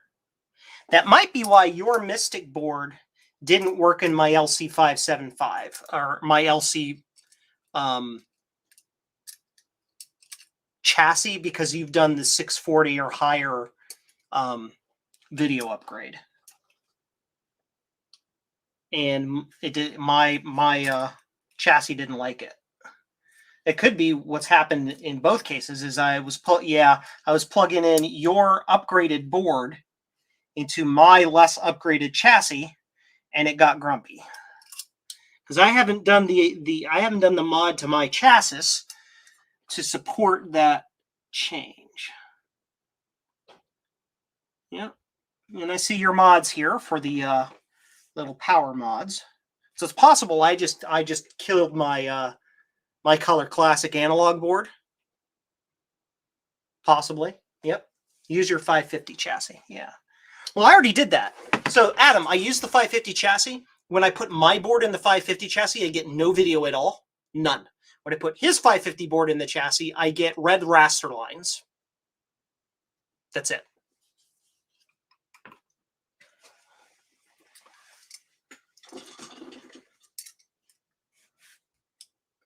Yep, you reflowed the big filter cap. You did do that.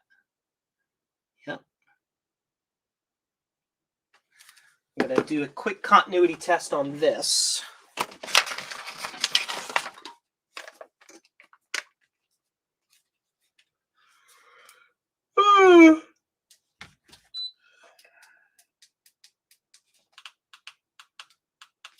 Okay, just to make sure that this isn't shorting here. Between here and that pin. Aha. So this area right here that you isolate still has continuity underneath here, even though you routed it out to isolate it. So I might have to isolate that a little bit more. See? That's not supposed to beep like that.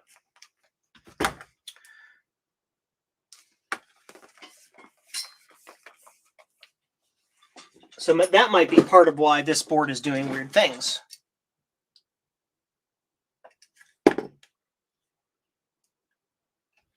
Okay. Well, we're going to take your little jumper wire off here real quick, and we're going to take a look at that. And if that's all that is, you know, it's just you're just getting little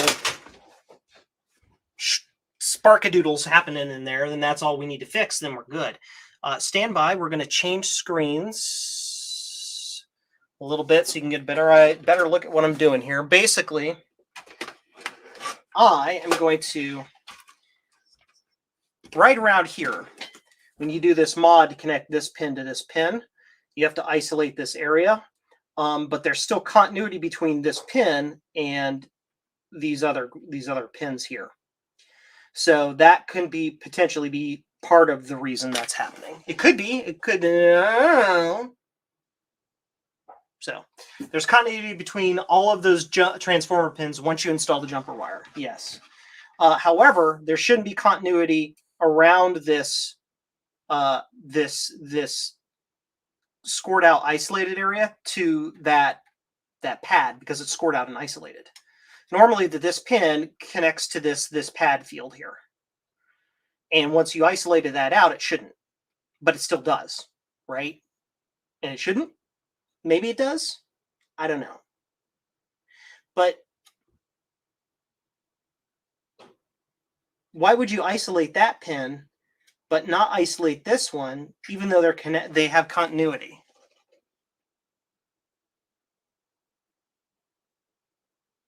Right? There's continuity between all those transformer pins once you install the jumper wire? Are you sure? Because these two pins are normally connected to each other right here by means of this, what do you want to call it? This plane here. So if those all would normally have continuity, why would you even cut that plane? Because then it doesn't do anything. Right? I'm going to desolder it and take a quick look, and just for poopies and giggles, because why not?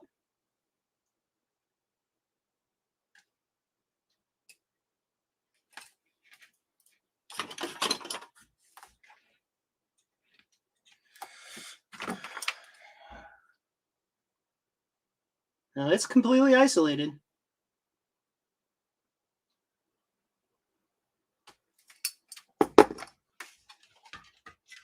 Completely isolated.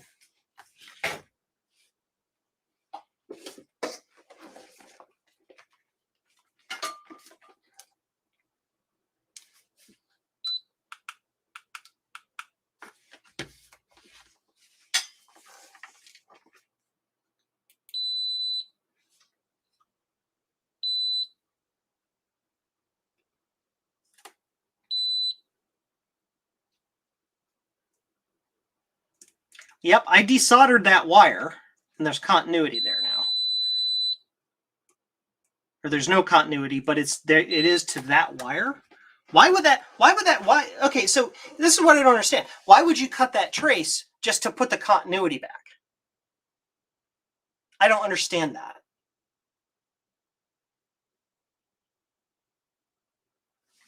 All right.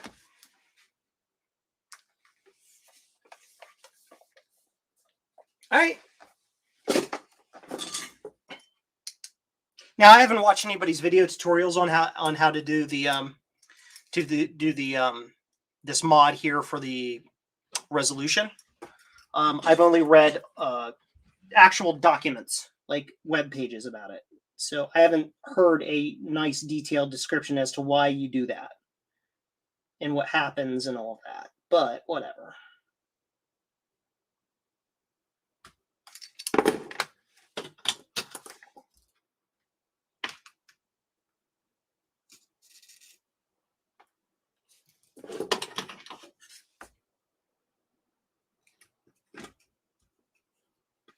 Making sure we don't have any other contacts to that plane or anything. No? Seems okay.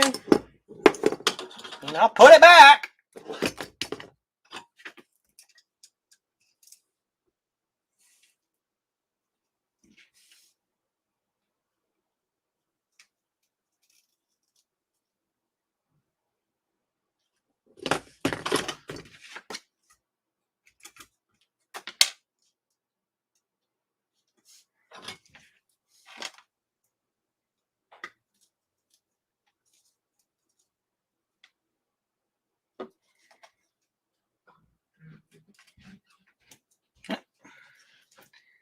Didn't have a really good connection on that pin, did I?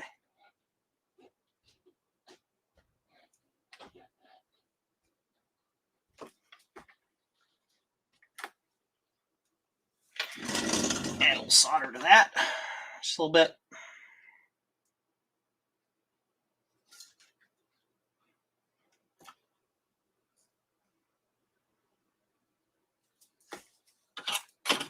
So that's resoldered.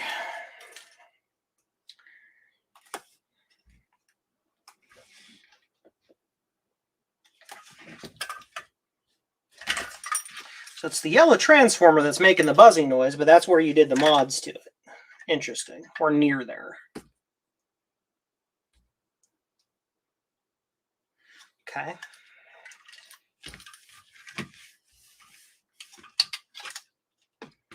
I am very carefully going to check this for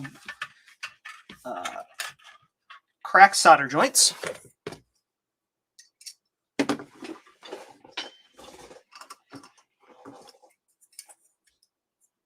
Different point to get the higher voltage. Yeah, okay, that makes sense.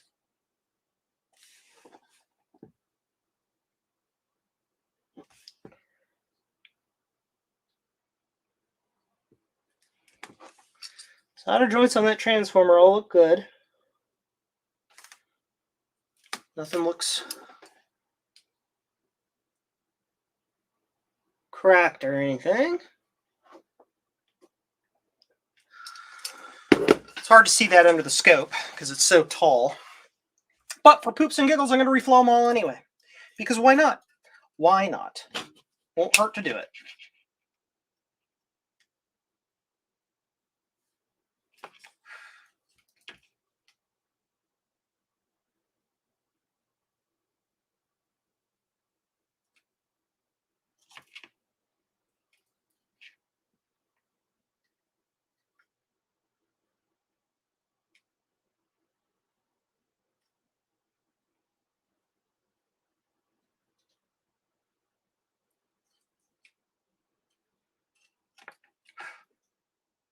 I will apologize a little bit. My knowledge of analog electronics is just good enough to be dangerous.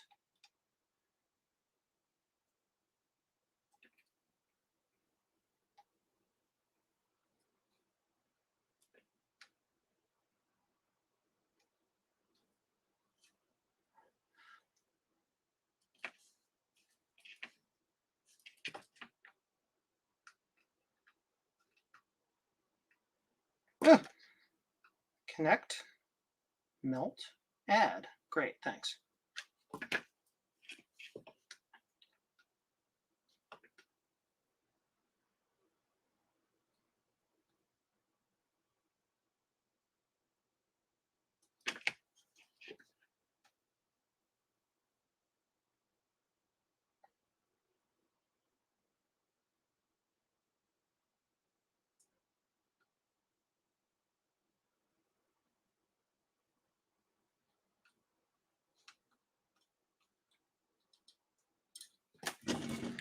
Of course, not noticing that this had that mod on it, I have a feeling I killed my analog board and or my tube or something, running your modded board on my unmodded analog setup.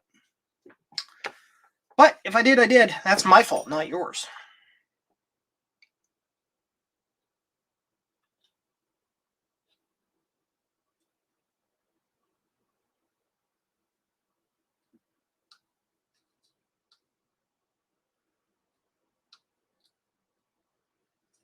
Just reflowing all the big joints here in this general vicinity.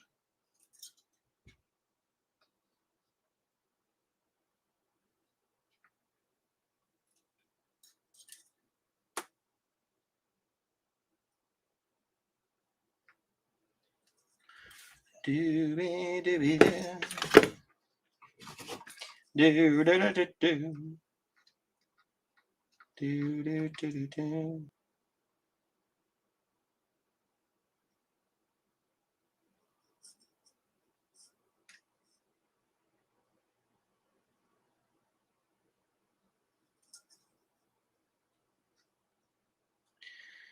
Okay.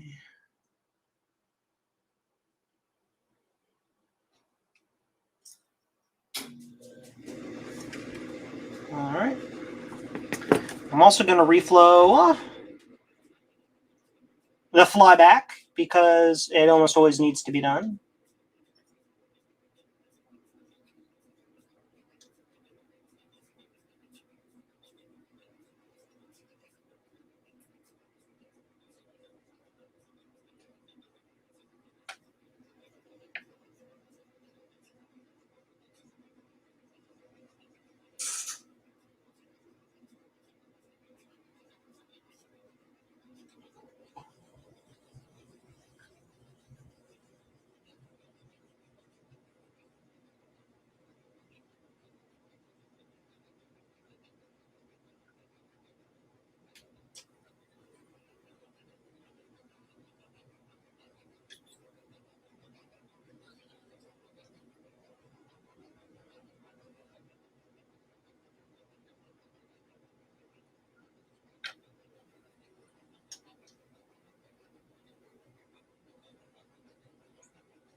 And one last joint here.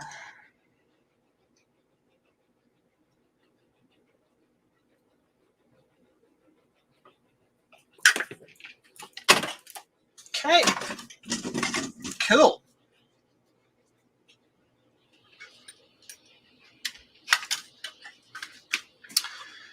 Checking the chat. Thank you, Jack68K, for that reference. About JDW showing about continuity. You stole my apology, Joe. Don't worry about it. How hard would it be to install the second speaker while you're in there? Second speaker, probably not. I'd have to get all the circuitry to put it in there and all that, I presume. I'm not familiar with that particular mod. Not too hard, I guess. Maybe.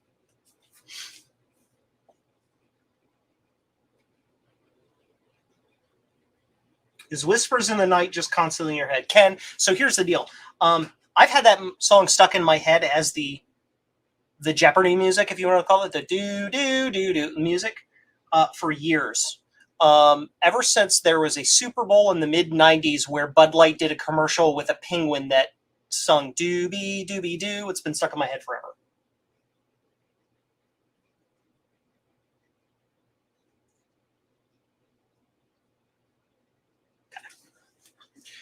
So let's plug in your analog board to my chassis and see if I killed my CRT. This will be fun.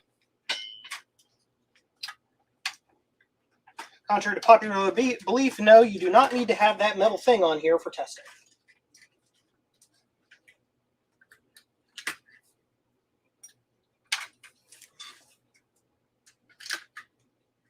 You just need to be super careful so you don't zap yourself. Goes here. You can do it. Go in there. Uh-huh.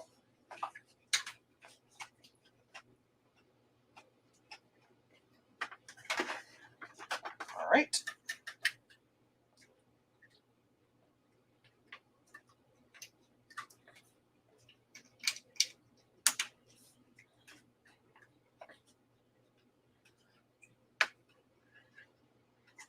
Anode cap.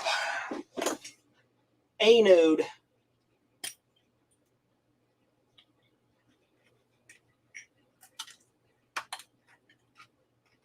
Actually fully engaged? Nope, sure didn't.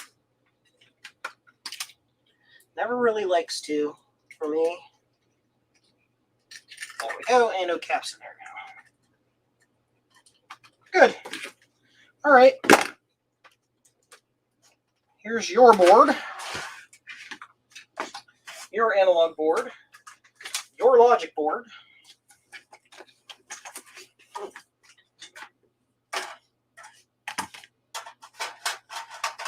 Craig, you did miss at the beginning.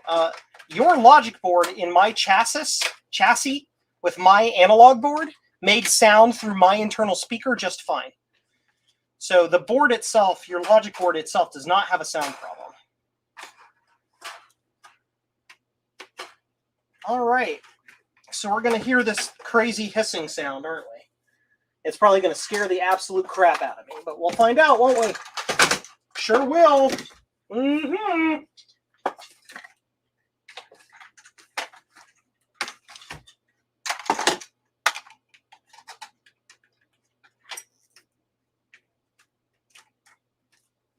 Okay. Black stick at the ready. Black stick at the ready.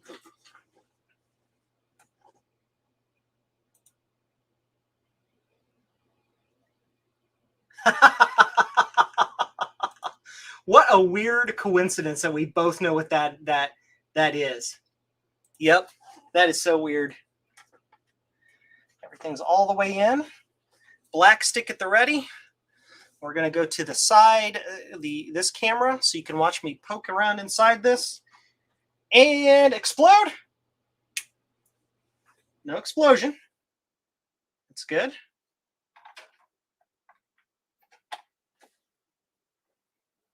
No hissing.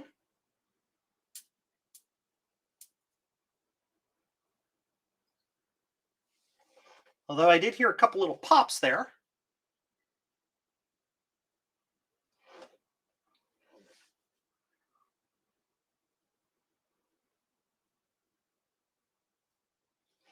Any video? Now there was no bong because I don't have the speaker plugged in.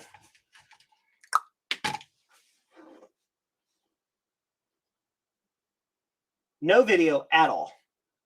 I think I destroyed the CRT in my Color Classic. I'm pretty sure I did. I'm pretty sure I did.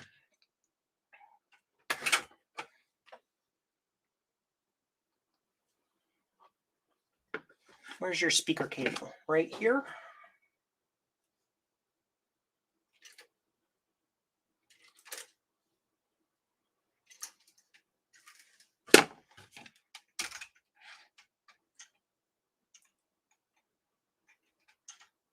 Plug in, says Joe.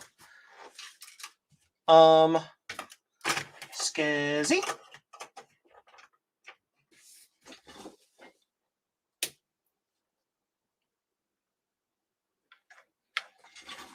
See, I'm rolling way back because I'm like totally freaking out here. Is the anode cap plugged in? Yes, it is, right here. I gave you that 550 so you wouldn't have to risk your Color Classic. Yes, I thank you, Adam. And I only realized that after I plugged this board into my Color Classic, having forgotten that he had done the mod to it. That's my fault. That's not your fault.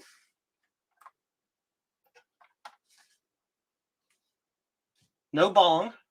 So that does indicate, and there's the crackling. There's some crackling sounds again.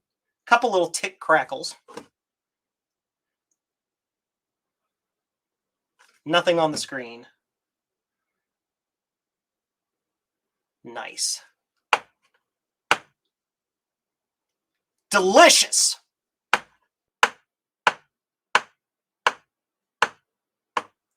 It's booting to the SCSI card, though. And I can see it's completing a complete boot there. I can just see it because I'm watching the light. So the board is working. I killed my tube.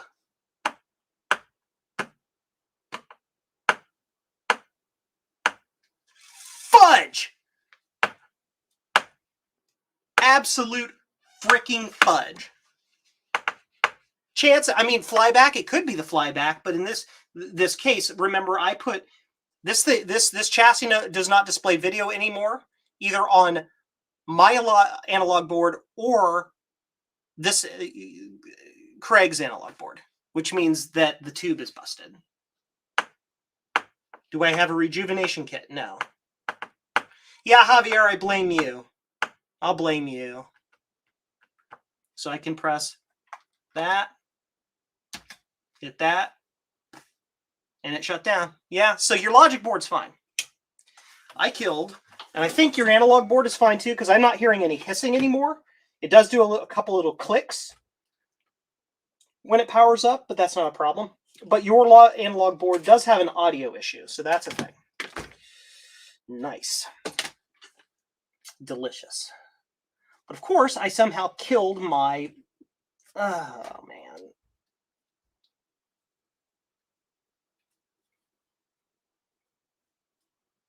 I told you it was a long week. I told you it was a long week. I told you I was having a bad day. So, Craig, just so you're aware, it's not your fault. I'm the one who plugged your modded board into my unmodded chassis. That's my fault. The downside is, does your original board not work now? No, my original board has no video in anything I put it in. So that's a thing. So it's possible that I busted my original board. I don't know.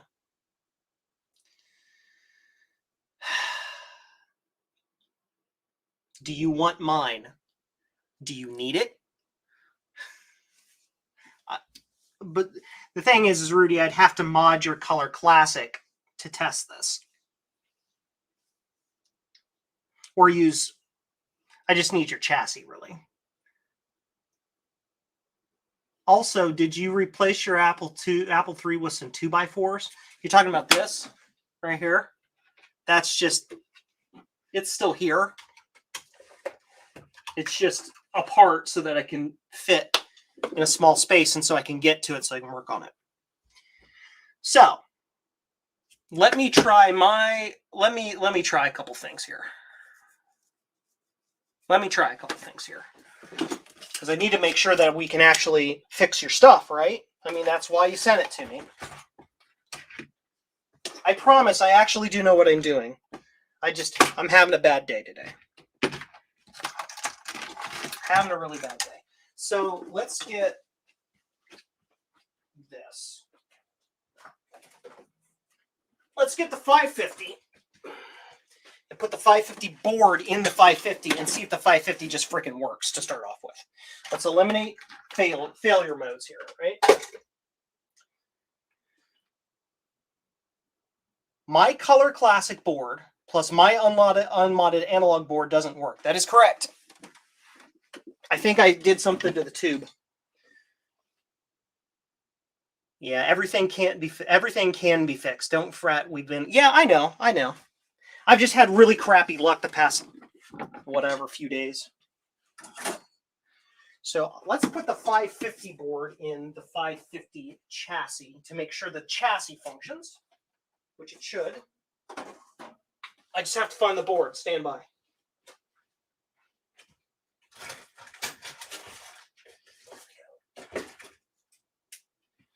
So, this has not been recapped, but the caps actually don't look like they're leaking yet, so that's good. But this is the original 550 board that goes with this chassis. So we're going to put this board in this chassis to make sure this is a unit functions, right? We're going to start there. Start simple. Figure out what we need to test to see something functions. Then go from there.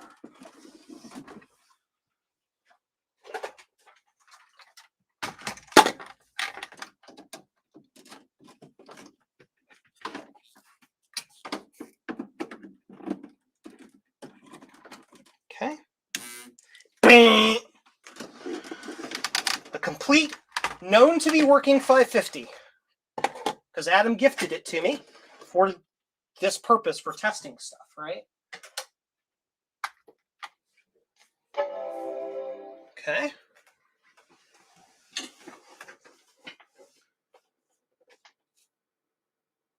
You paid $12.50 for that, so be careful. The screen clicked on.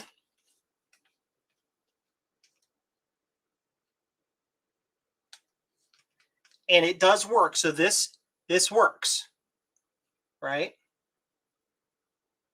So in theory, I should be able to put my 550 or my 575 board in this, and it should work fine, right? You fried your Apple IIe clone today. Oh my gosh, no. Bad. Tell me about that. Let's commiserate.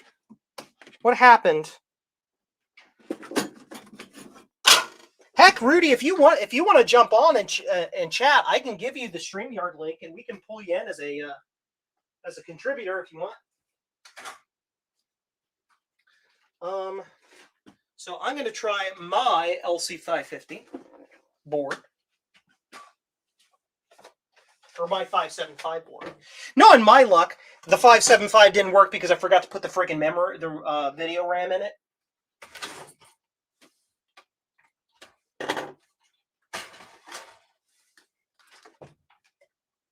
Which is probably exactly why it wasn't getting video.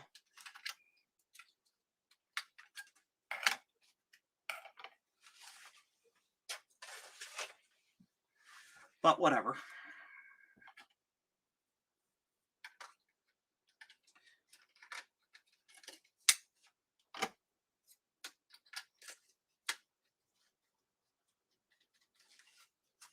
Cool. So this is my 575 board in the 550 chassis with actual RAM installed.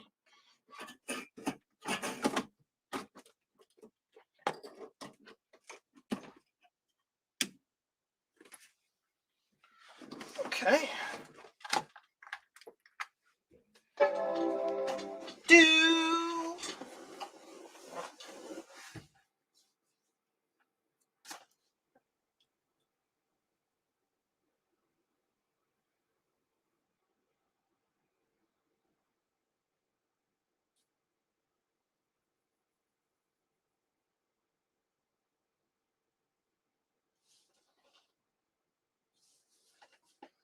I do have a 64 meg RAM chip in here, so maybe doing a RAM test, and that's why there's no video right now. We'll see here in a second.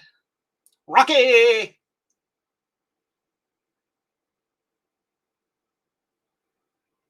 It was on and you spilled an open bottle of wind. Oh my God, no. You see that? It's hard to see. Do you see that red raster I got there? Can you see that? You guys can't see a damn thing I'm doing. You can't see anything. See that red raster? That's all I'm getting out of my board.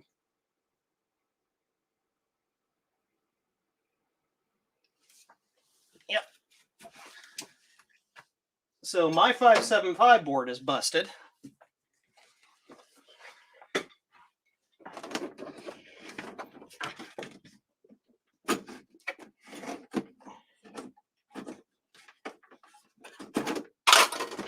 Let me pull this stick of RAM out of here. Maybe he doesn't like this RAM.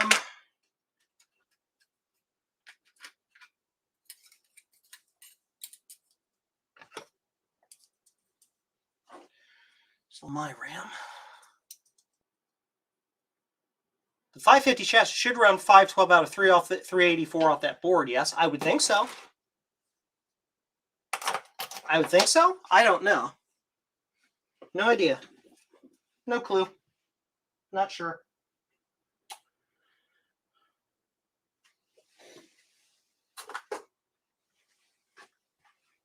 Stand by.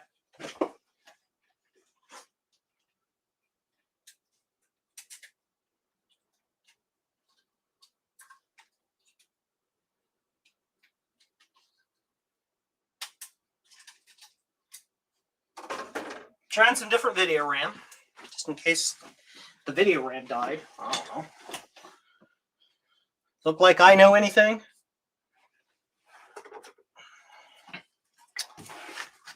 Hang out and commiserate with Joe tonight. You might need a system A before that. Well, that's the thing, Jack, is it's not even getting to the point of trying to boot. It's, yeah, that RAM ain't gonna work in there. That's not gonna work, Joe. Completely different type of, wrong type of RAM, you doofus. Here I tried to put 30-pin SIMs into a 68-pin RAM socket. Take that spare RAM chip out just for poopies and giggles in case that's causing a problem. We're going to get my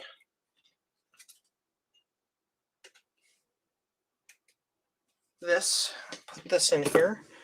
I wouldn't think anything I did would have permanently broken anything, to be honest. I just don't see that happening, but apparently it did.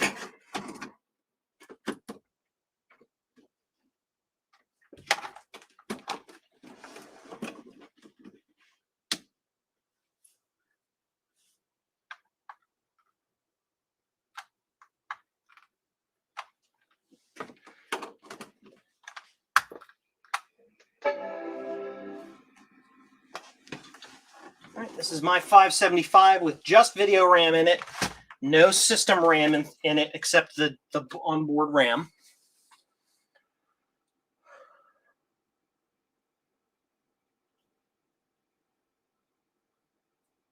It might need that. I don't know. Yep, just a red raster. And it's booting up, so yeah, I don't know.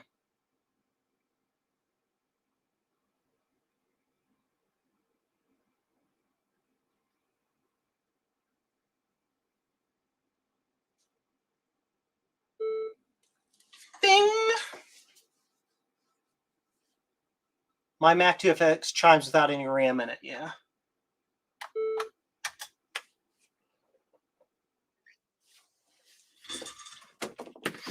So it boots to Blue Scuzzy.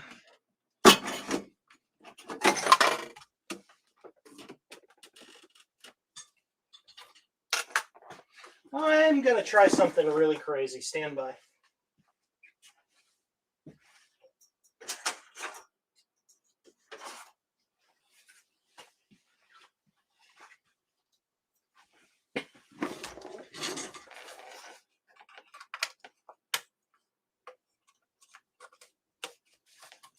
I have my original color classic board. We're going to put my analog board back in here with my color classic board just to check. I still don't think it's the transformer. No. Yeah.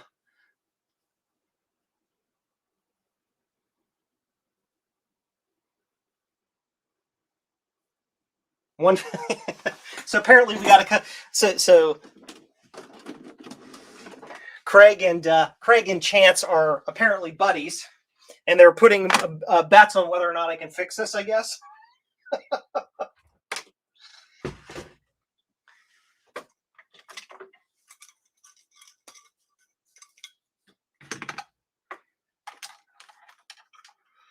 Oh, Sleepy Joe. Yeah.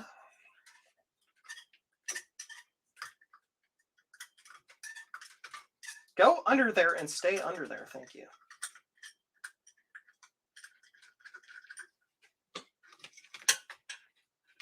Can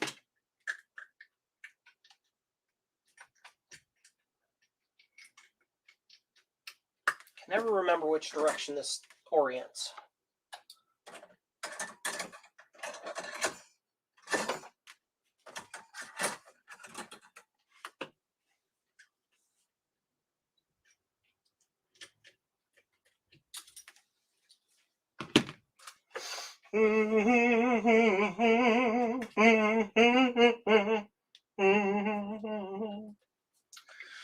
Okay.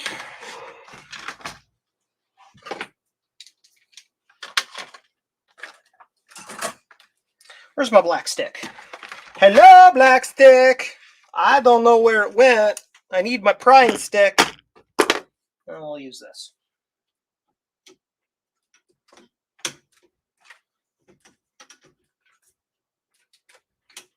There we go.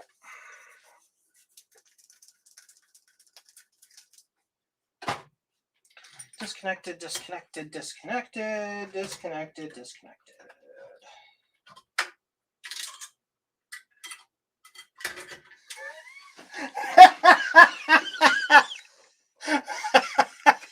Look what I didn't reconnect. To the... Is that required? Grounding to the chassis that isn't grounded doesn't actually do anything. Yeah, it does.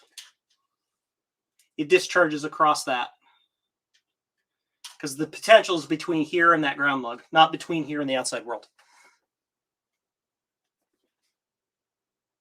I wonder if all that reflow fixed it and we may never know. Well, yeah. I forgot to put this back on the side. Up here where it's supposed to go.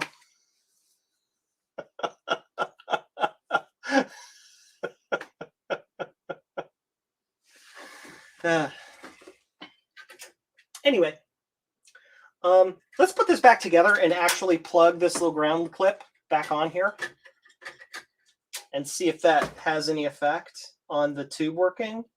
I don't know. Sure, why not? I am just having a ball. Failing left and right. I'm super grumpy. But that's okay.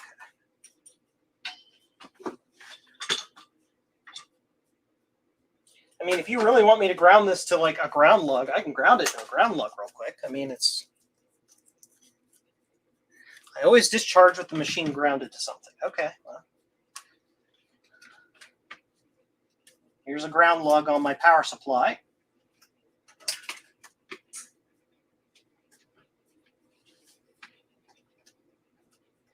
We can drop that straight to ground.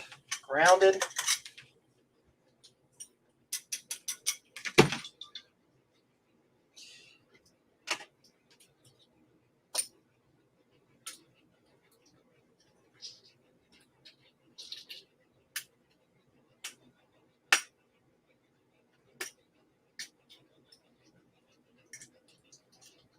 Can you compress and go into the socket, please? Thank you. That's in there. This little green thing is reconnected.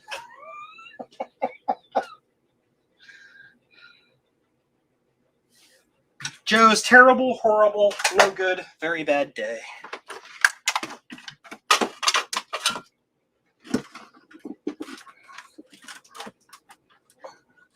Hello, 550. Can you come over here, please? Thank you. Thank you, 550.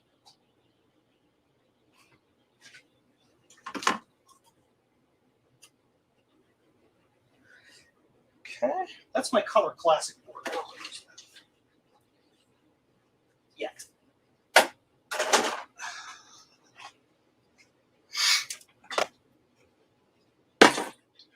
Okay, so this is plugged in, plugged in, plugged in, plugged in, plugged in, plugged in. Good. Okay.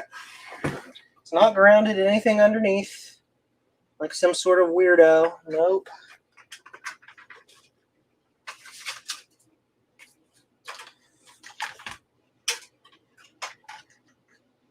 This is your board. I need to put video RAM in it. Stand by.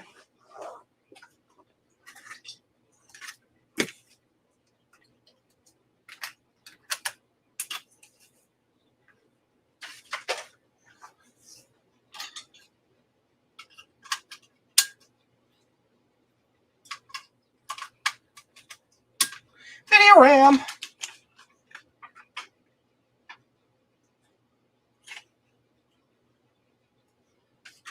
Board.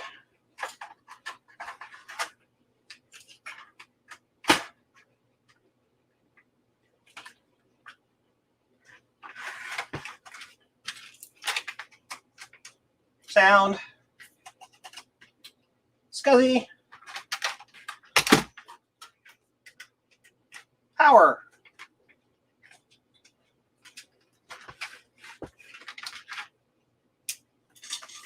That's on.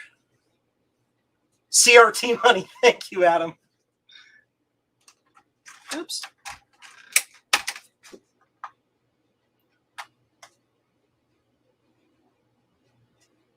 Again, speaker's not connected.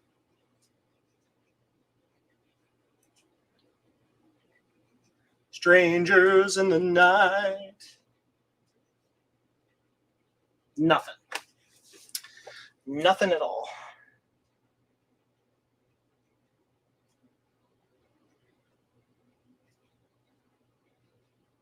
It's trying to boot.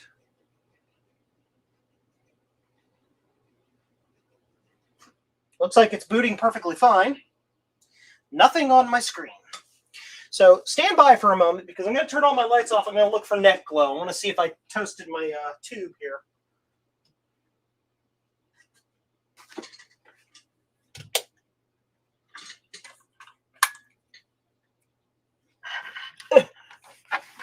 This one's hard to reach.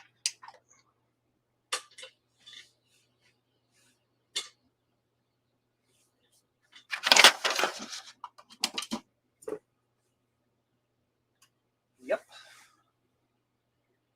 This tube is glowing. It seems to be anyway.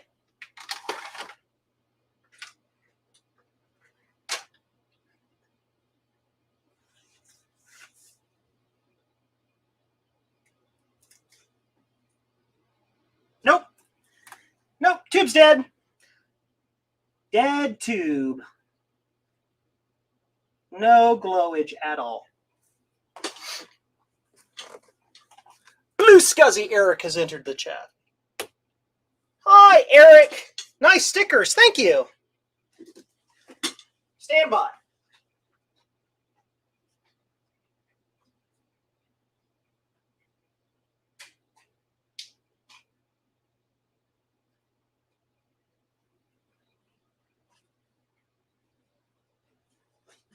I'm just turning off more lights to be absolutely sure I have no net glow here.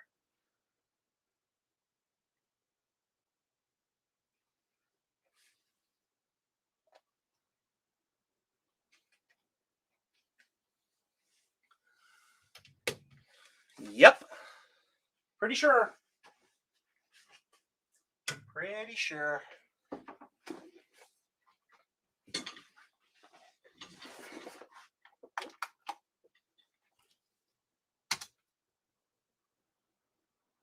And it's off.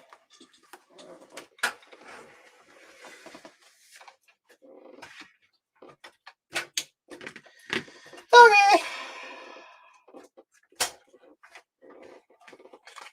Okay. So.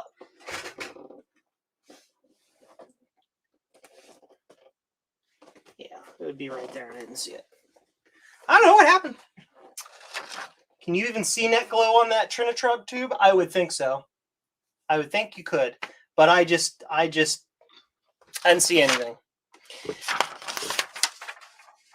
So where are we at our stream? How far are we in? We're a couple hours, about 3 hours in. Yeah.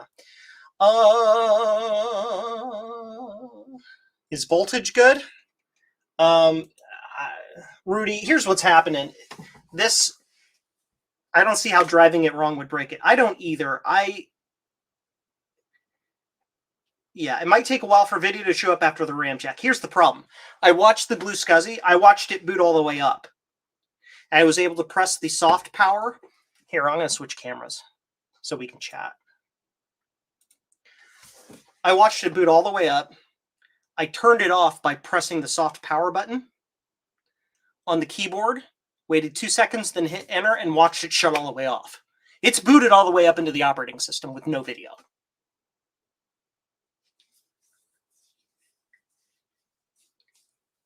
So I'm pretty sure that my chassis, at the very least, has some sort of video glitch. Now, in theory, I would think I would be able to... I know that well, let's put it this way. The chassis...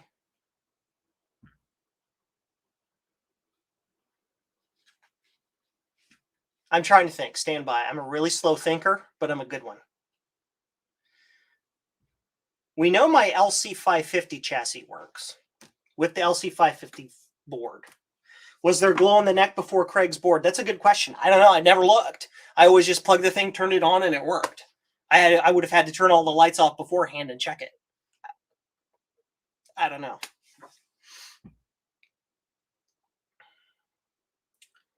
Video is overrated, yeah. So we know my 550 works. My Color Classic board, my 550 board and my 550 chassis works. My 575 board and my 550 chassis gets red rasters. And your 575 and my 550 chassis gets nothing at all. So the only thing that we know, and also I'm getting like, yeah, I will look at the CAPS transformer, do a visual inspection. Here's the other thing, Rudy, is that we're getting the same thing happening on my analog board and his analog board, right? Both boards.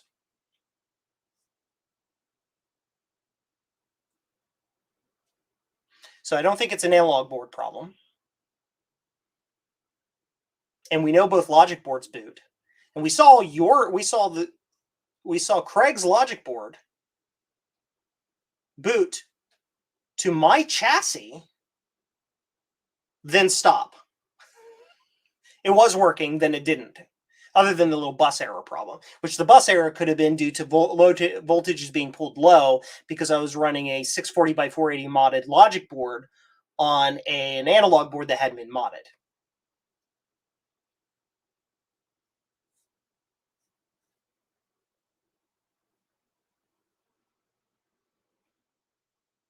Is there a breakout board for these logic boards? One to connect to an external monitor? No.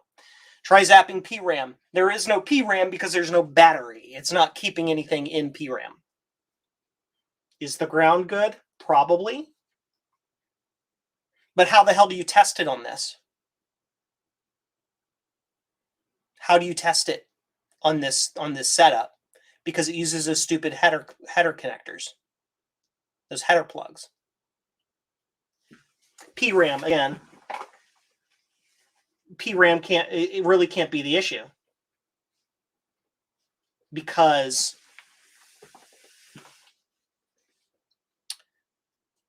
there's no battery. There's no battery connected to it. So it's not going to be a PRAM problem. Feeling awkward right now. Yeah, me too. I'm feeling super awkward because I got your stuff and but don't worry about it. We'll figure it out. I always do. Might take me a while, but I'll figure it out. Is that board modded to 640 by 480? Yes, the customer's board is modded to do 640 by 480. Is it? Wait. No. The logic board or the analog board? Because the logic board doesn't require anything, does it? The analog board is. I've only ever looked this up once.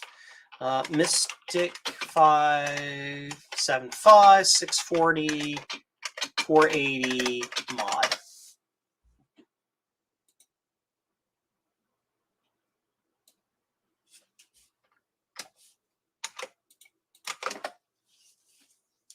Here's the isolation. There's your jumper. Sense wire modification. And it's all an analog board. It's all on the analog board. Yeah, there's nothing on the logic board you need to do. The analog board has been modded, yes.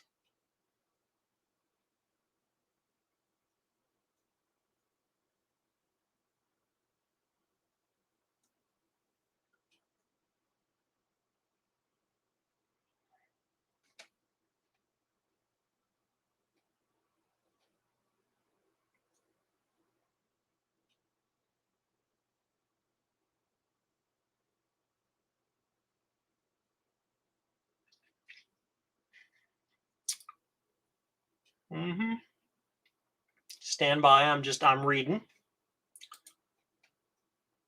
Would I be able to check the voltage going to the tube? Not with the tools that I have. Check the tube, you need to put it on a rejuve. Yeah, exactly. It should just work in the 550. Yeah, I would think. But it doesn't.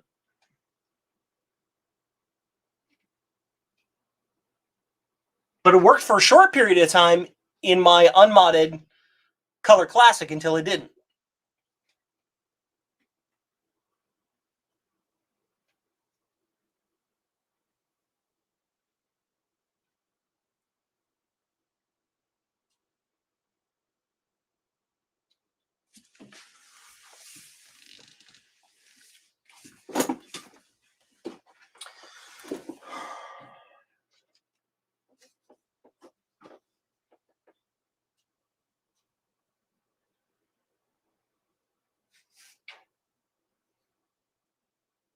Stand by, I'm just thinking.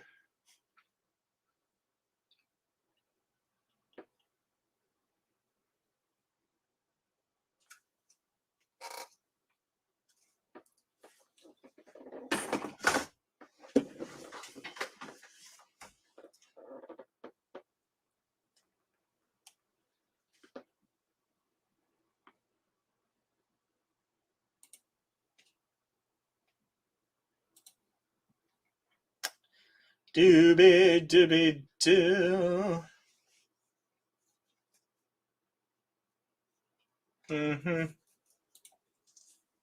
Take a break. You could send you the tube and check it on your send core, but that would be ridiculous. Yes. Bent pins on the silly header. Yeah, I mean, it could be. The board has no bent pins, that's for sure. The boards are fine.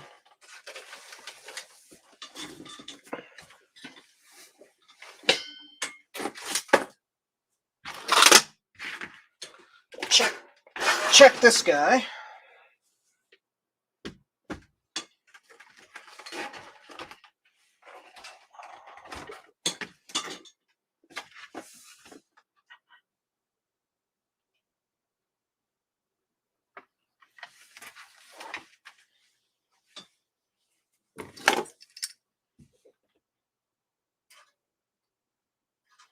Can't check it that way. We're gonna do the zoom check. You second what, Rudy? Yeah. I generally agree with you guys. I think I'm just gonna have to take a break for tonight. Look at it again tomorrow. Stand by. I'm using my phone as a magnifying glass to look at the pins.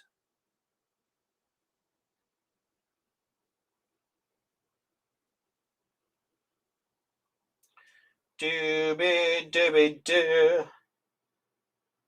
Oh yeah, they look perfectly fine in there.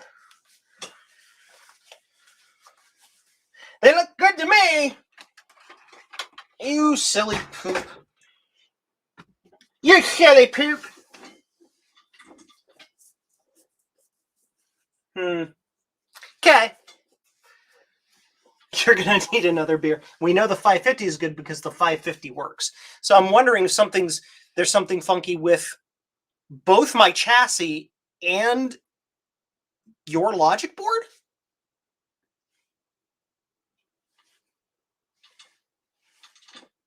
Could be. I don't know. It's over. Say it ain't so. What VRAM do you have installed on the 575 board? I've been installing that. Is it not fast enough? Maybe I fried the VRAM because I was running it on a board that was a board that was sped up. But I have this at the lowest overclock, the absolute lowest overclock. So I don't think that it would be an issue. It says -10, so it's either 10 or 100. It might need 80 nanosecond RAM to even function. I'm not sure.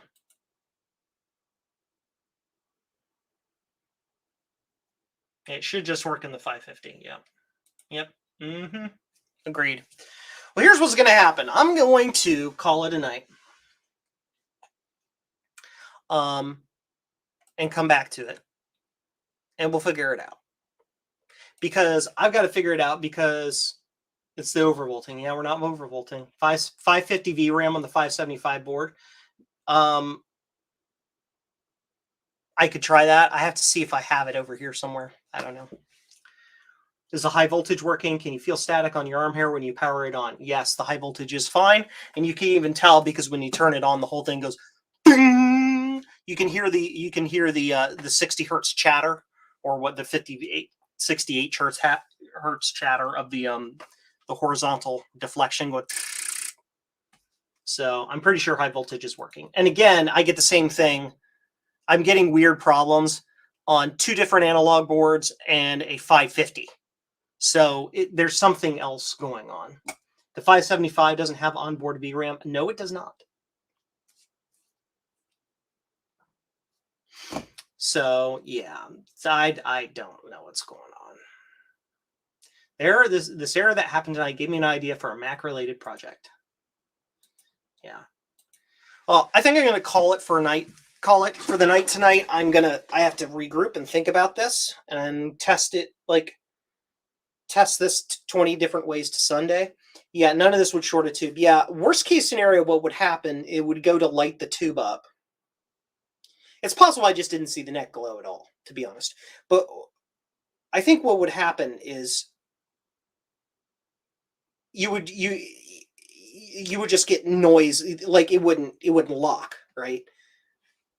The screen would do weird crap. It would go and do weird stuff. Yeah. Let it heal overnight. Sometimes that works, yes. House of Moth. Joe! Hey, Jay! Thank you for fixing my Mac, by the way. He fixed my Mac Air, my MacBook Air. Apparently my fat fingers broke that, too. Whatever. I'm pretty sure, yeah, Rudy, I'm pretty sure the tube is okay. There's something else going on.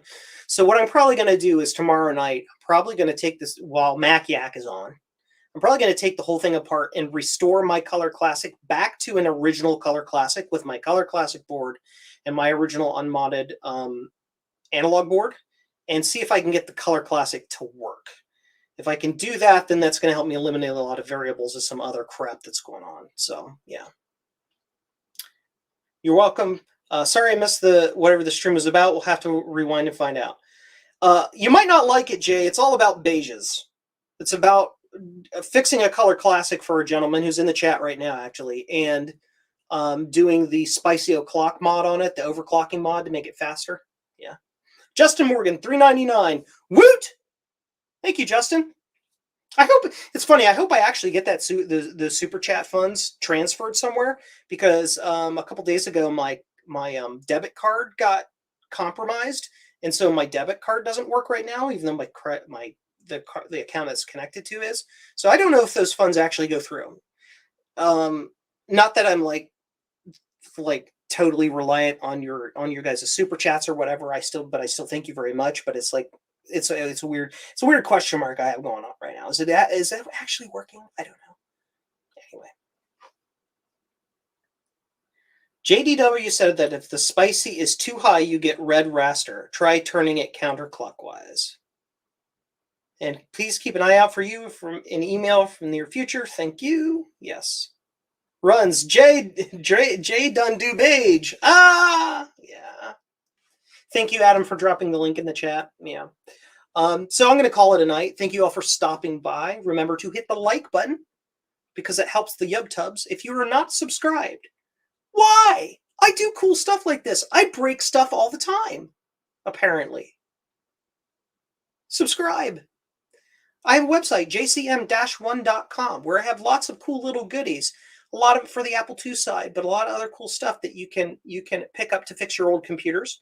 Or you can get cool merch, like, oh, I don't have my mug here. Cool merch like my mug that says drinking on the side of it and looks like Paint Shop Pro. Cool stuff like that helps everything happen, right? It helps me keep this stuff stocked and helps me be able to do this magic stuff for all of you. So anyway, again, thank you all for stopping by. Have a good evening, and we'll see you all later. Bye!